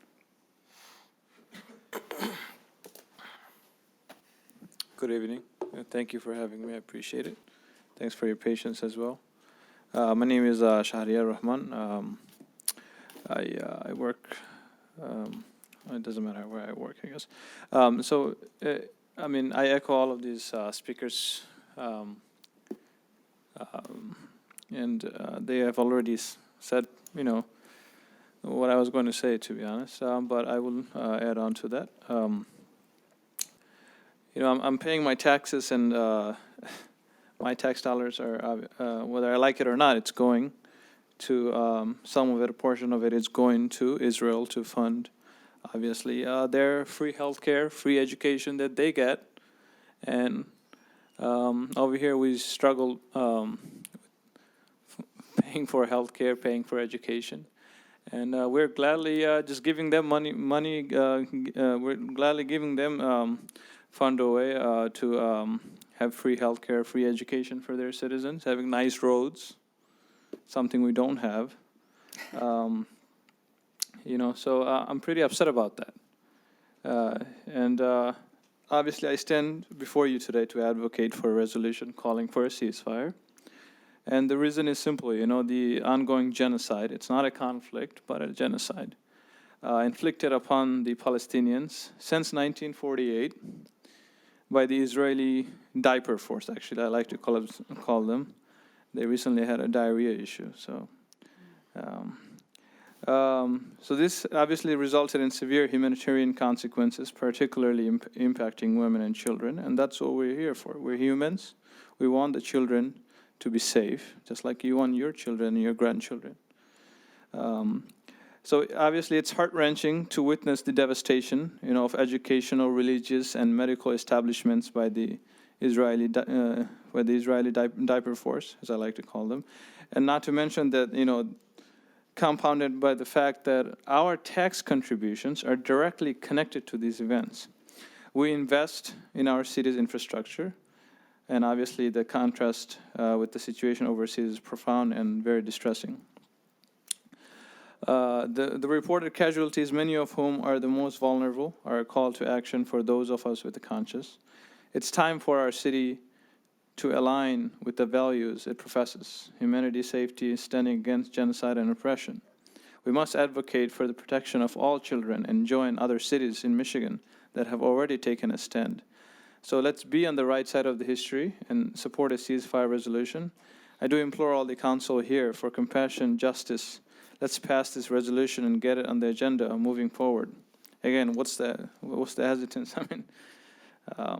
You're representing this community, so you must listen to our ask. We're paying you with our money for you to sit here in front of us to listen to us.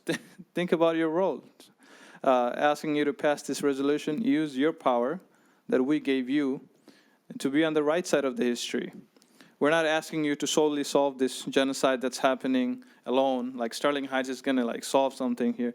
But you're becoming part of the history, you're becoming part of this plan to put a strong stance against the federal government to do so. You passing a ceasefire is obviously taking a stand against the genocide, which you're saying enough is enough. I stand against it. Together we're voicing obviously a strong stance, like I mentioned. And by doing so, you are being on the right side, on the right side of the history, as we citizens believe. You are here because of our vote again, so represent us and listen to us.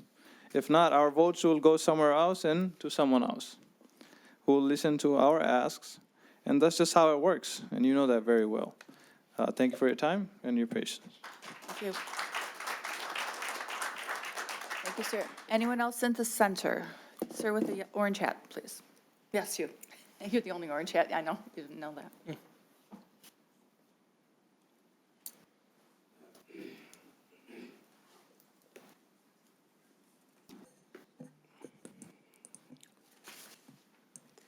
Thank you very much for giving me a chance to speak something.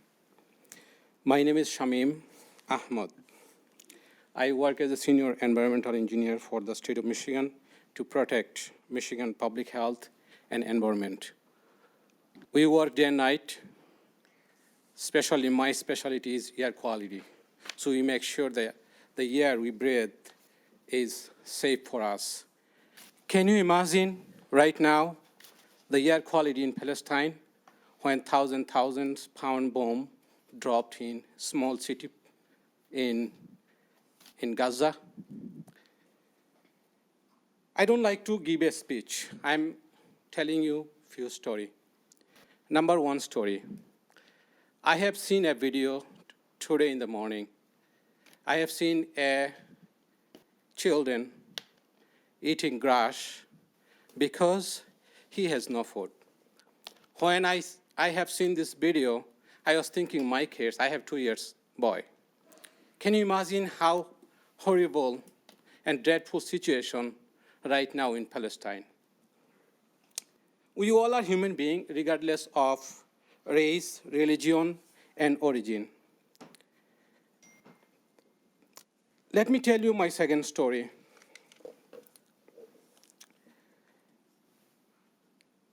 Story about human beings who have 2 hands, 2 legs, and 2 eyes. Everything look like us.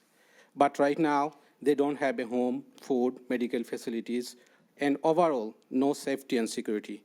They can sleep at night because of the bombardment, Israeli bombardment we are sending to them. They are moving from one place to another to save their life. They were telling, not Gaza is not safe, move Khan Yunus. They move Khan Yunus. Then say move to the Rafah. This is safe zone. They move to Rafah. There is more than 1 million people, including children, women, pregnant women, and wounded adult people there. At the same time, the Israel dropped a bomb on them, on the safe zone.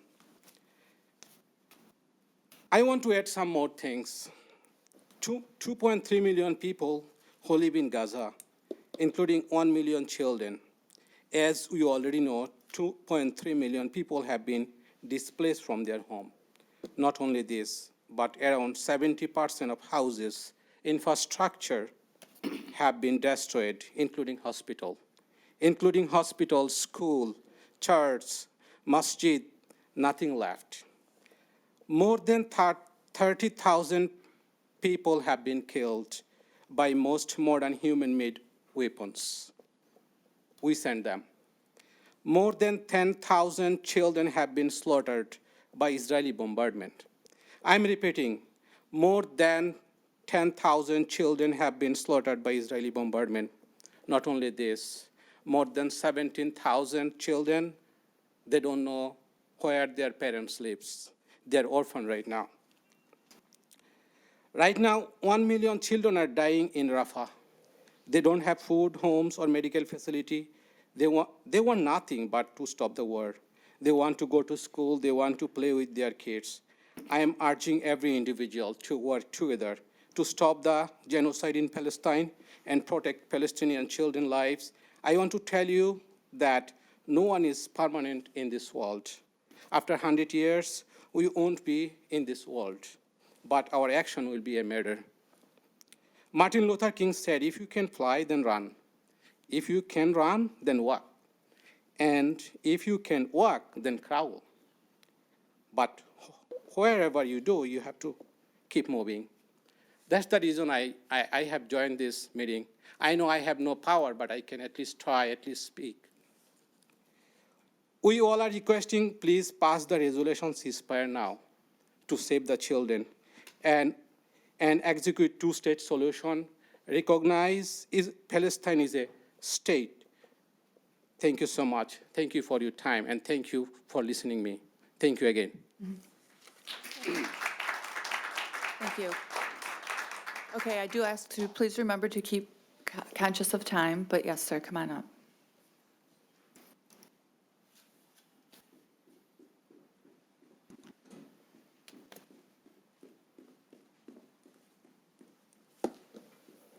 Hi, my name is Saeed Mohsen. He wants to say something. I think let's see if he says something. Do you have something to say? No? Okay. Yeah. No, it went out the window. Okay.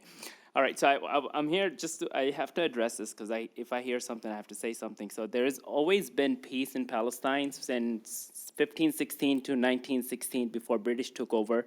there was always people, Christians, Jews, and Muslims living together since the Ottomans took over to Jerusalem until British took over and handed the land to Israel by claiming it from people who owned the lands for generations before, 3, 4, even there are families there that you can trace back 700 to 800 years and their generation, not just the land or their existence in the land. And you can say UN recognizes Israel as a state. It is also important to note that UN also recognizes Israel for violating human rights ordinances designated by UN and also designated by Amnesty International. And UN also recognizes Gaza to be the largest open-air prison in the world. You can Google that. And UN also recognizes Israel as an illegal apartheid state. You can also Google that. And you can include that in your research for next meeting too. Now, I came today to talk about, what I came here to say is I came to address a couple of comments our mayor made in our last meeting. He said that we need to consider all sides before talking about a ceasefire because he is worried how it will be perceived by some of the members of the community. And I'm here to also tell the mayor that he also needs to consider our side, how we would perceive him, perceive all of you, perceive this city when you remain silent. It's been over 4 meetings, 8 weeks. We have been coming here repeating over and over again what we want of you, how we want you to represent our voice, asking you to say something, to do something, to show us that you are human beings. But Mayor, you have the audacity to tell us that you are worried about how the resolution would be perceived. That is a clear message to us by the mayor, to us by the city. A clear message that all lives are not equal to you. That to you, lives of Ukrainians and your constitutions who are Ukrainian are valued more than us, are valued more than Palestinians. What other conclusion are we left with? Not even one comment, not one flag, not one comment made publicly by the mayor, like him personally and the city officially making a statement on the Ukraine issue. Are we only vocal when the cause is popular, when the cause is supported by the military-industrial complex, when the cause is supported by our government that wants to go into different countries and illegally occupy and commit genocide on those lands? Are we only vocal on those causes? And I'm astonished to come here today to see that there is no resolution on the agenda we are discussing. What kind of message do we send with this to the city, to your community members? Do you not know that blood is in your hands? Do you not know companies operating in your city is supplying weapons to this genocide? Do you not know your taxpayer money is going to commit genocide? How do you sleep at night and show up here with nothing? I really want to know because I really do want to know because I personally am not sleeping very well with all of this in my mind. So all we are asking for is a ceasefire resolution showing support to the voices you support. I'm not asking you to support Hamas. I'm not asking you to support Palestine or support Gaza or support a war, take a side in the war. All we ask for is a ceasefire resolution that includes the words ceasefire, includes the words Palestine, includes the words genocide. Thank you.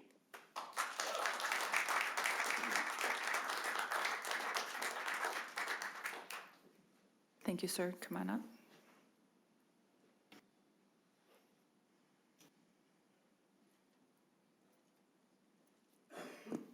Good evening. Good evening. Pretty much everybody said were like some of the things I was going to say, but I'm just going to put this out there. A few days ago, saw a video. This video, if this doesn't question what we're actually looking into and what we're watching, and if we still don't call it a genocide, then we really have to look into the mirror and question ourselves. So what I watched is basically a little boy was walking with his grandmother. He saw a puddle, and because he was thirsty, where is he going to find water? There is no water, clean water around. What did he do? He went straight to the puddle to drink some dirty water. As soon as he went to that puddle and he was done drinking, a sniper shot him. And then his grandmother ran towards him. What happened to her? she was shot also. So basically what I'm going to end with is this. The world will not be destroyed by those who do evil, but by those who watch them without taking any action. So I ask all of you, cease fire now. Thank you, sir. Come on. So, wait, well, before you do, I just want to make sure, no one else in center? Ha, ha, ha. Thought so. Come on up. Yes, come on up, please, sir.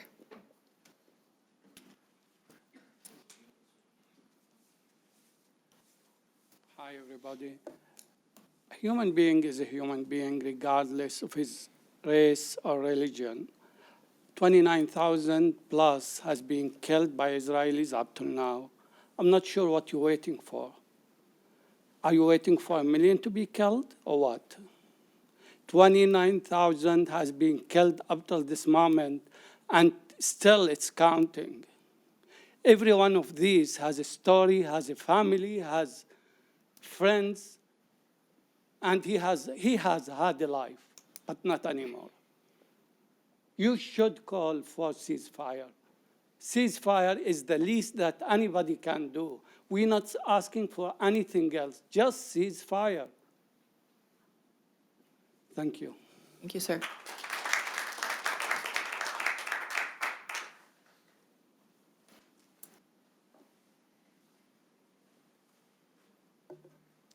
Good evening. Hello, everyone. My name is Fayez Anwar. Firstly, I'd like to thank you all for allowing me to speak here.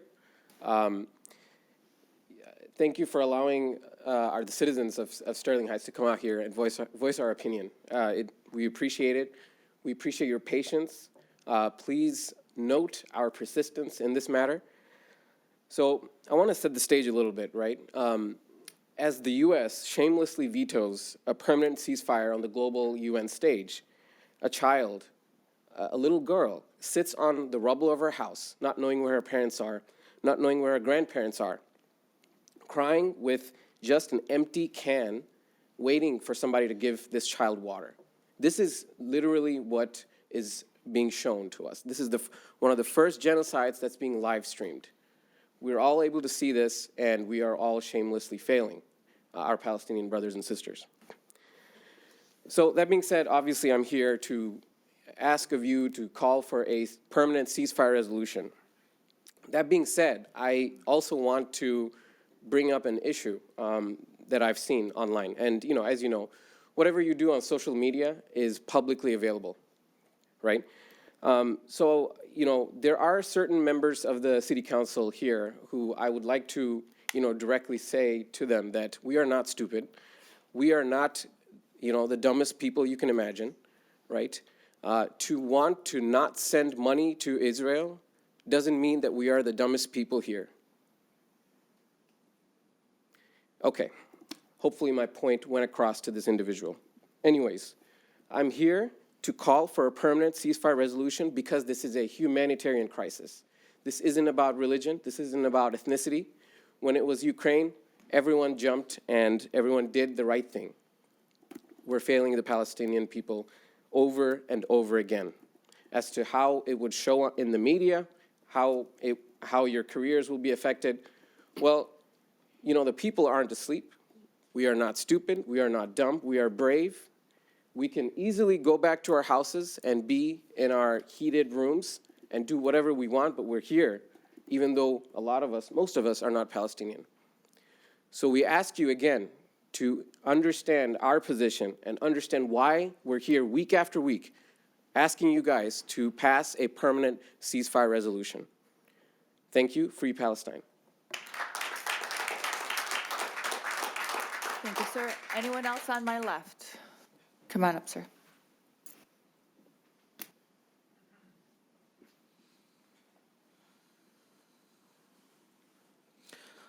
Assalamu alaikum wa rahmatullahi wa barakatuh. First off, Councilwoman Diana, I heard you sneeze. God bless you.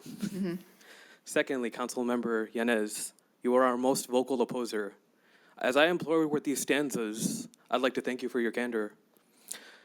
As yourself and the gentleman, was it Paul, mentioned Hamas and the Gaza war, I remind you to remember the Nakba. And for as long as you're forgetful, we will remain on this floor. Councilmember Barbara and Mayor Pro Tem Liz, I'd like to thank you for being real with us and handling our concerns like a business. Assistant City Manager Bohorsky and City Attorney Kazupski, I understand you have a lot to handle, but I invite the both of you to live more fear-free and speak more freely. And last and hopefully not least, Councilman Radke, I'm here to address your comments from the past 2 weeks. You spoke of going Democrat and voting for Biden. I'm here to respond with our dear president's military operation in Rafah, as he himself told, a continuous Nakba on public record. Nakba, Nakba, Nakba, no. I will repeat this until you acknowledge our pain. Amadir Koshto. Nakba is to Palestinians the same as Jews, the Holocaust. And all we are asking of you is to help bring about a humanitarian pause. An arborist on committee who speaks of loving trees, but refuses to acknowledge the pain and suffering of the burning olive leaves. 10 years to grow and thoughtlessly cut down. Councilman Radke, we ask you to buy yourself back from the Democrats and stand your own ground. Nakba, Nakba, Nakba. You will hear this alongside Allahu Akbar. And should any of you wish to quell our fire and dare hope for us to cease, I invite you to step onto our stage, stuck this Nakba, and instead teach us more about world peace. Jazakallah khair. Thank you. Come on up, ma'am.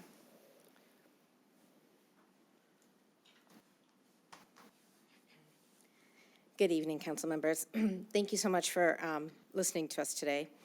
And I do feel for you guys. I always try to put myself in your shoes to see why you guys are hesitating to call for a ceasefire.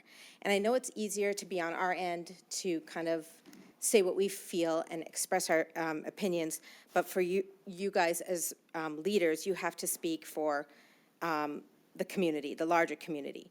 And what the larger community, I understand it's kind of harder for you to parse what the larger community wants. Do Americans support a ceasefire? Well, a recent study conducted by the ISPU, the Institute for Social Policy and Understanding, shows that the majority of Americans do. That is Republicans, Democrats, old and young, across all demographics and ethnic categories would like to see a ceasefire. And I can share that information for you guys if you guys would like it. Americans get it. The defense of life, liberty, and freedom is not just an American value, it's a universal value. And by the way, this is also not a Palestinian-Israeli issue. Just yesterday, I watched one of the largest rallies or protests in Israel by Israeli citizens who want to see an end to this war and want to see the hostages come home. This, again, is not between Palestinians and Israelis.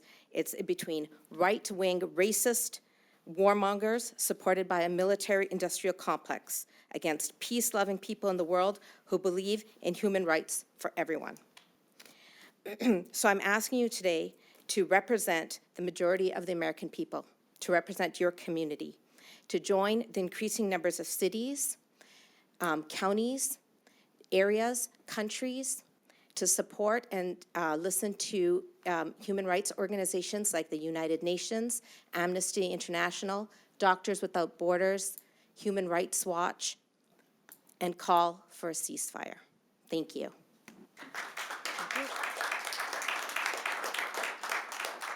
Anyone else on my left? Okay, well, that concludes this portion of our meeting, communications from citizens. So let's move on to unfinished business. Oh, I'm sorry, so reports? Oh, sorry. Mr. Bohorsky, anything tonight for reports from city administration? Nothing further, Mayor Pro Tem. Okay. Mr. Koszubski? Nothing tonight. Okay, council, any reports or unfinished business or new business? And who would like to start first? Madam Mayor. Go ahead, Mr. Yanez. Through the chair to the city attorney, unfortunately, the lady has left who spoke about the contract with the new waste hauler. Can you just cover quickly the performance portion of the contract, and should they not perform, what we can do about it? Go ahead. Thank you, Councilman Yanez. Yes, there are several things about the contract that affords us the ability to monitor, make sure that any complaints are addressed. The contract itself has several default provisions that allow us to fine priority waste if there's a problem. But I do want to go back a second, if you wouldn't mind. This was a long process of vetting. It was vetted by administration, by the DPW director and his team, financial, everything. It went through a lot of eyes. A lot of the complaints were addressed. We discussed them with priority to our satisfaction. This was brought before council in an open meeting. It was something that was voted upon.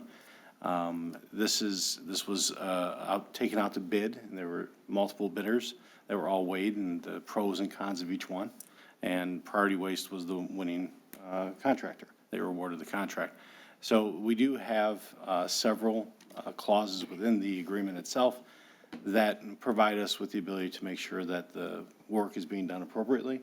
And I don't have the contract in front of me to go through each provision, but suffice it to say, I mean, we can call them in default if it gets bad enough. So we do have protections. City Council did make sure there were protections in place for any waste hauler that would have been granted the contract. Thank you, Mr. City Attorney. That's all I have, Madam Mayor. Okay, Mr. Koszewski, while we're on that subject, can you just explain the bidding process? And this would not be something that would go to a vote of the citizens? Yes, no problem. So the contract was always, anytime we have a waste hauling contract, we take it out to bid. Our contract was up with the former incumbent, which was GFL. That contract was put out to bid. We get bids and proposals brought in. As part of that proposal process, we would vet each one of the bids that came in, and we would visit their site, find out what their, go to other communities that have them, get their input as to what they were, and Priority Waste was highly recommended from every community that they had served. So the process itself is, it's sealed bids that come in, we look at them, we then go through them and try to get the best deal for the city, as always, but with in mind that we want the highest, most qualified bidder. So, I should say the lowest bid, but the highest qualified bidder. Okay, thank you, Mr. Koszewski. Okay, any other council members want to speak? Madam Mayor Pro Tem. Okay, let's go.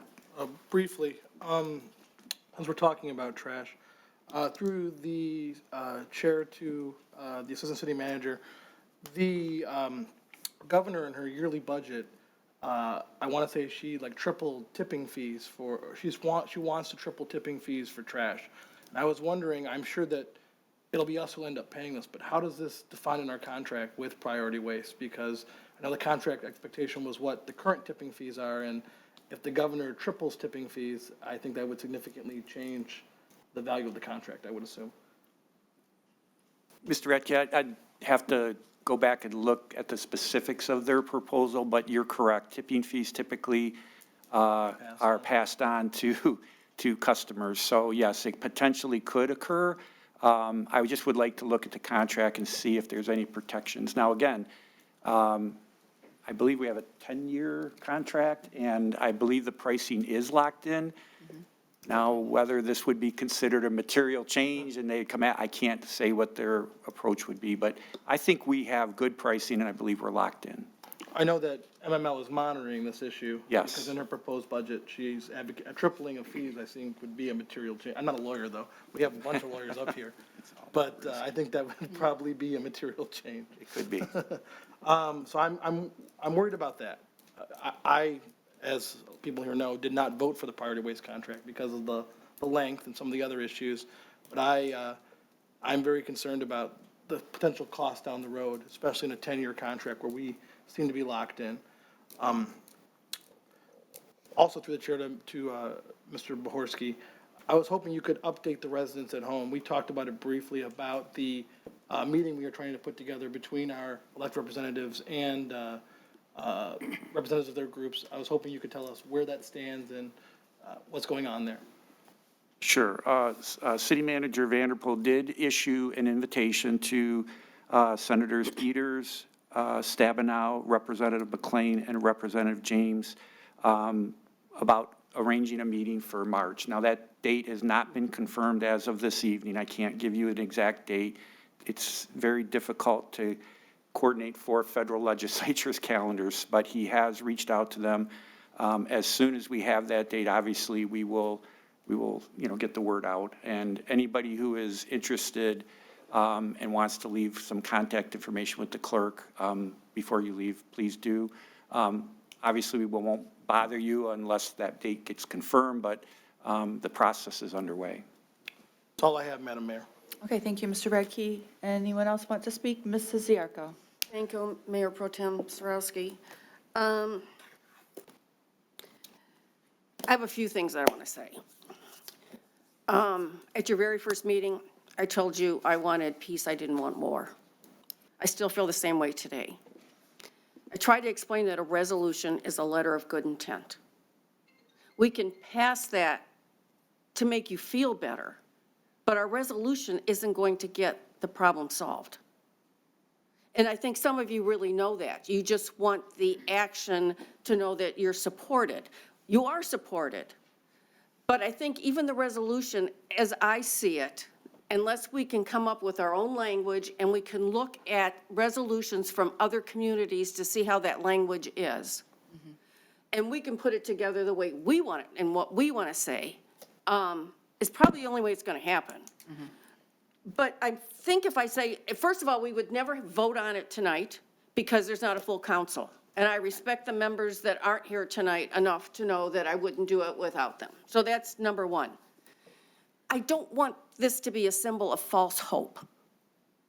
That's what we're listening to you. Obviously, you can look at us, we don't have relatives that are in the same situation as your relatives. But it doesn't mean that we don't hear what you're saying. I wish I had an answer for you tonight. I mean, you're saying that, the government, this money's going to support this genocide. In reality, the money that you're putting into your tax dollars is actually paying our diplomats to try to arrange a ceasefire. We can't do it. It's the countries that are involved. It's Palestine, it's Gaza, it's Israel. They have to come to an agreement to reach that ceasefire. And our diplomats are trying to arrange that. And if the countries don't want it, how does it make sense that what we say they're going to do? So we've been threatened a lot about other issues. If you don't do this, we're not going to vote for you. I have to tell you that we have to make decisions that we feel are the best for everybody. I mean, tonight we had a couple of rezonings. It happens right here in the city. We can do that. We can do that without everybody being here because one was the second reading, so the other council members already heard that. And the second one was the first reading, and so they're going to hear it at the next meeting. So we can do that. Let's see, what else but tonight we have to give you an answer. That's not fair not to give you an answer either. I understand that. It's either one way or the other. You can come here every time we have a meeting and express your opinions because that's what we're here for. And until you can give us some help as to how you want this worded, or, that's the only way it's going to happen. But I don't want to do this just to say, oh, then they won't come back to the meeting because it's all taken care of. I'd rather you came back here and brought attention to it every 2 weeks. So I will do my best to do more in the next couple of weeks, and we'll certainly be talking about this among ourselves. So that's what I can say for you tonight. And I think if through the chair to either Mr. Bohorsky or Mr. Koszewski, I really want to know, did we do a resolution against the war in Ukraine? I don't remember that, but I would really like for us to do the research on it. If we can do that without objection? I want to find out if that's what I mean. Yeah, I'm sorry. To whomever would like to Yeah. answer that question. And to confirm what Mr. Bohorsky said, the invitation did go out. We all got a copy of the invitation went to those legislators who will actually be doing the vote. They'll be doing the vote for you. So yes, and now it's a matter of waiting until see what kind of response that we get. So I think nothing further. Okay, thank you, Mrs. Yarko. Mayor Pro Tem. Yes, Mrs. Koski. Through the chair to Mr. Bohorsky, you said the invitations went out to our legislators for the meeting. Have we received any response whatsoever from them? I believe we did receive one response, and that's, again, I'm not directly involved in that process. I know one legislature, I can't remember which out of the four it was, did respond. But like I said, it's not unusual. We've tried to arrange meetings with federal legislatures. Again, they are in Washington, D.C. It's hard to sometimes get, a meeting scheduled. But the effort is ongoing, and like I said, we will keep everybody apprised of if the meeting comes together. But one response was received to date. That I am very familiar with. It's very hard to get one, let alone four, together for a meeting.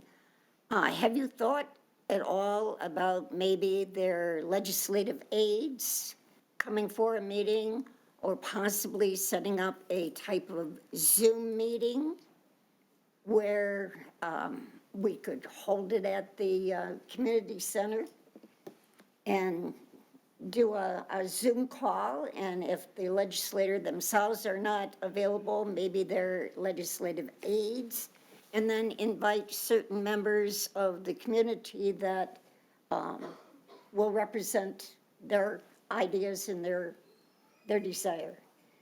Because as Ms. Zarko said, you are the ones that have the facts and you know how you feel, and believe me, we do support you. We believe in peace. We believe in ceasefire, but we want to do this right.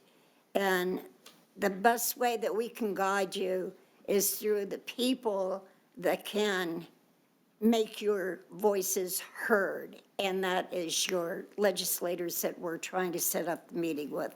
So I ask you, please be patient.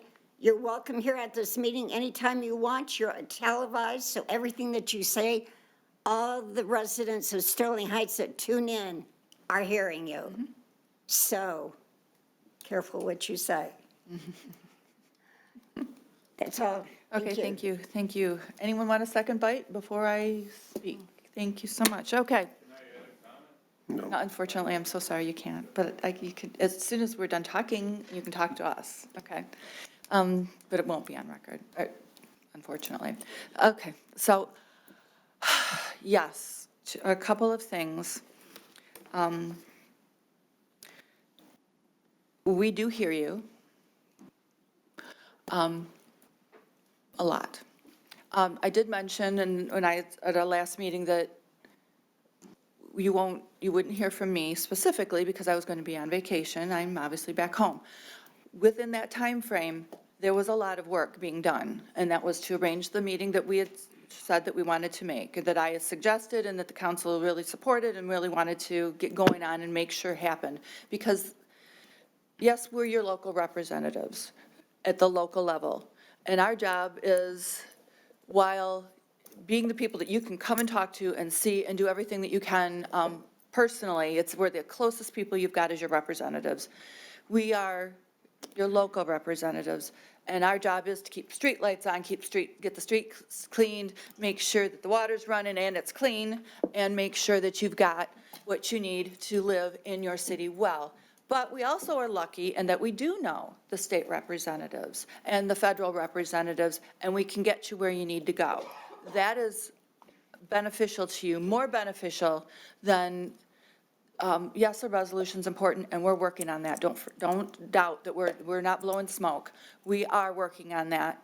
I've got city attorney looking at the other resolutions right now, seeing what that wording looks like, making sure that that makes sense for us. If it doesn't, we'll try to, we're working on it. And please understand that we are working on it. Because yes, peace, we all want to live in peace. I want the Israelis to live in peace and the people in Palestine and especially in the Gaza Strip to live in peace.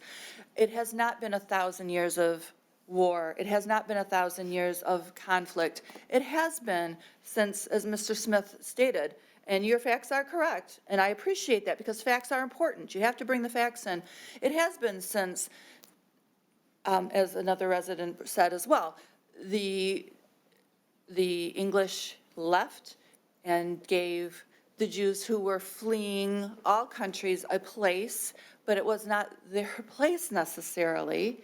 And it became a conflict because others were displaced to give the Jewish people a place. And then it became a conflict. And it was not ideal, and it was not perfect. It was a solution, but it may not have been the best solution. And now here we are. And people have been fighting, and we are not going to solve it with a resolution specifically, but it can be a start. It has, and we want, and I understand that small things make, dollars make dimes, or dimes make dollars, excuse me. Small things make big things, and we do want to help you with that start. I understand, and I understand that you're wanting us to help you with that. But the big thing, the most important thing is we can direct you to the people that will make the difference, the people that do spend your money, your tax dollars. We spend some of your city tax dollars, but we don't spend your federal tax dollars. We don't talk to the president. We don't talk to the people, and we don't make those legislative decisions, but we know the people that do. So please understand that that is important. That is not just a blow off. That is not just something to push it on to somebody else. That is actually getting you to the people that matter. And that is a gift, I would think. And I do think that, to get you to the right people. Not just giving you a piece of paper and, shooing you on your way.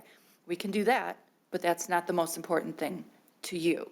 Really important guidance. So understand that we're trying to do both things, not just one thing, not just sending you on your way. Mm-hmm. Peace is so important.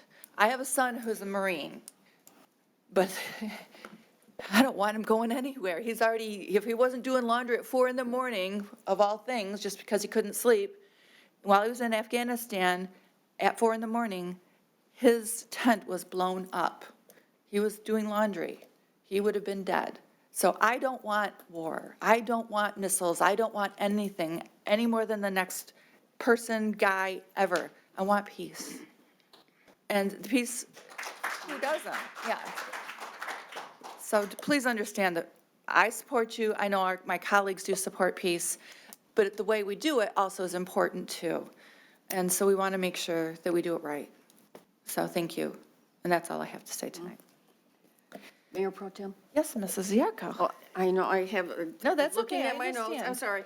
I had one thoughts more come to thing here mind. that we talked about, and I would, through the chair to Mrs. Riska, I want to ask her if she's got anything to say about the early voting that our residents have an opportunity to take part in, before Election Day.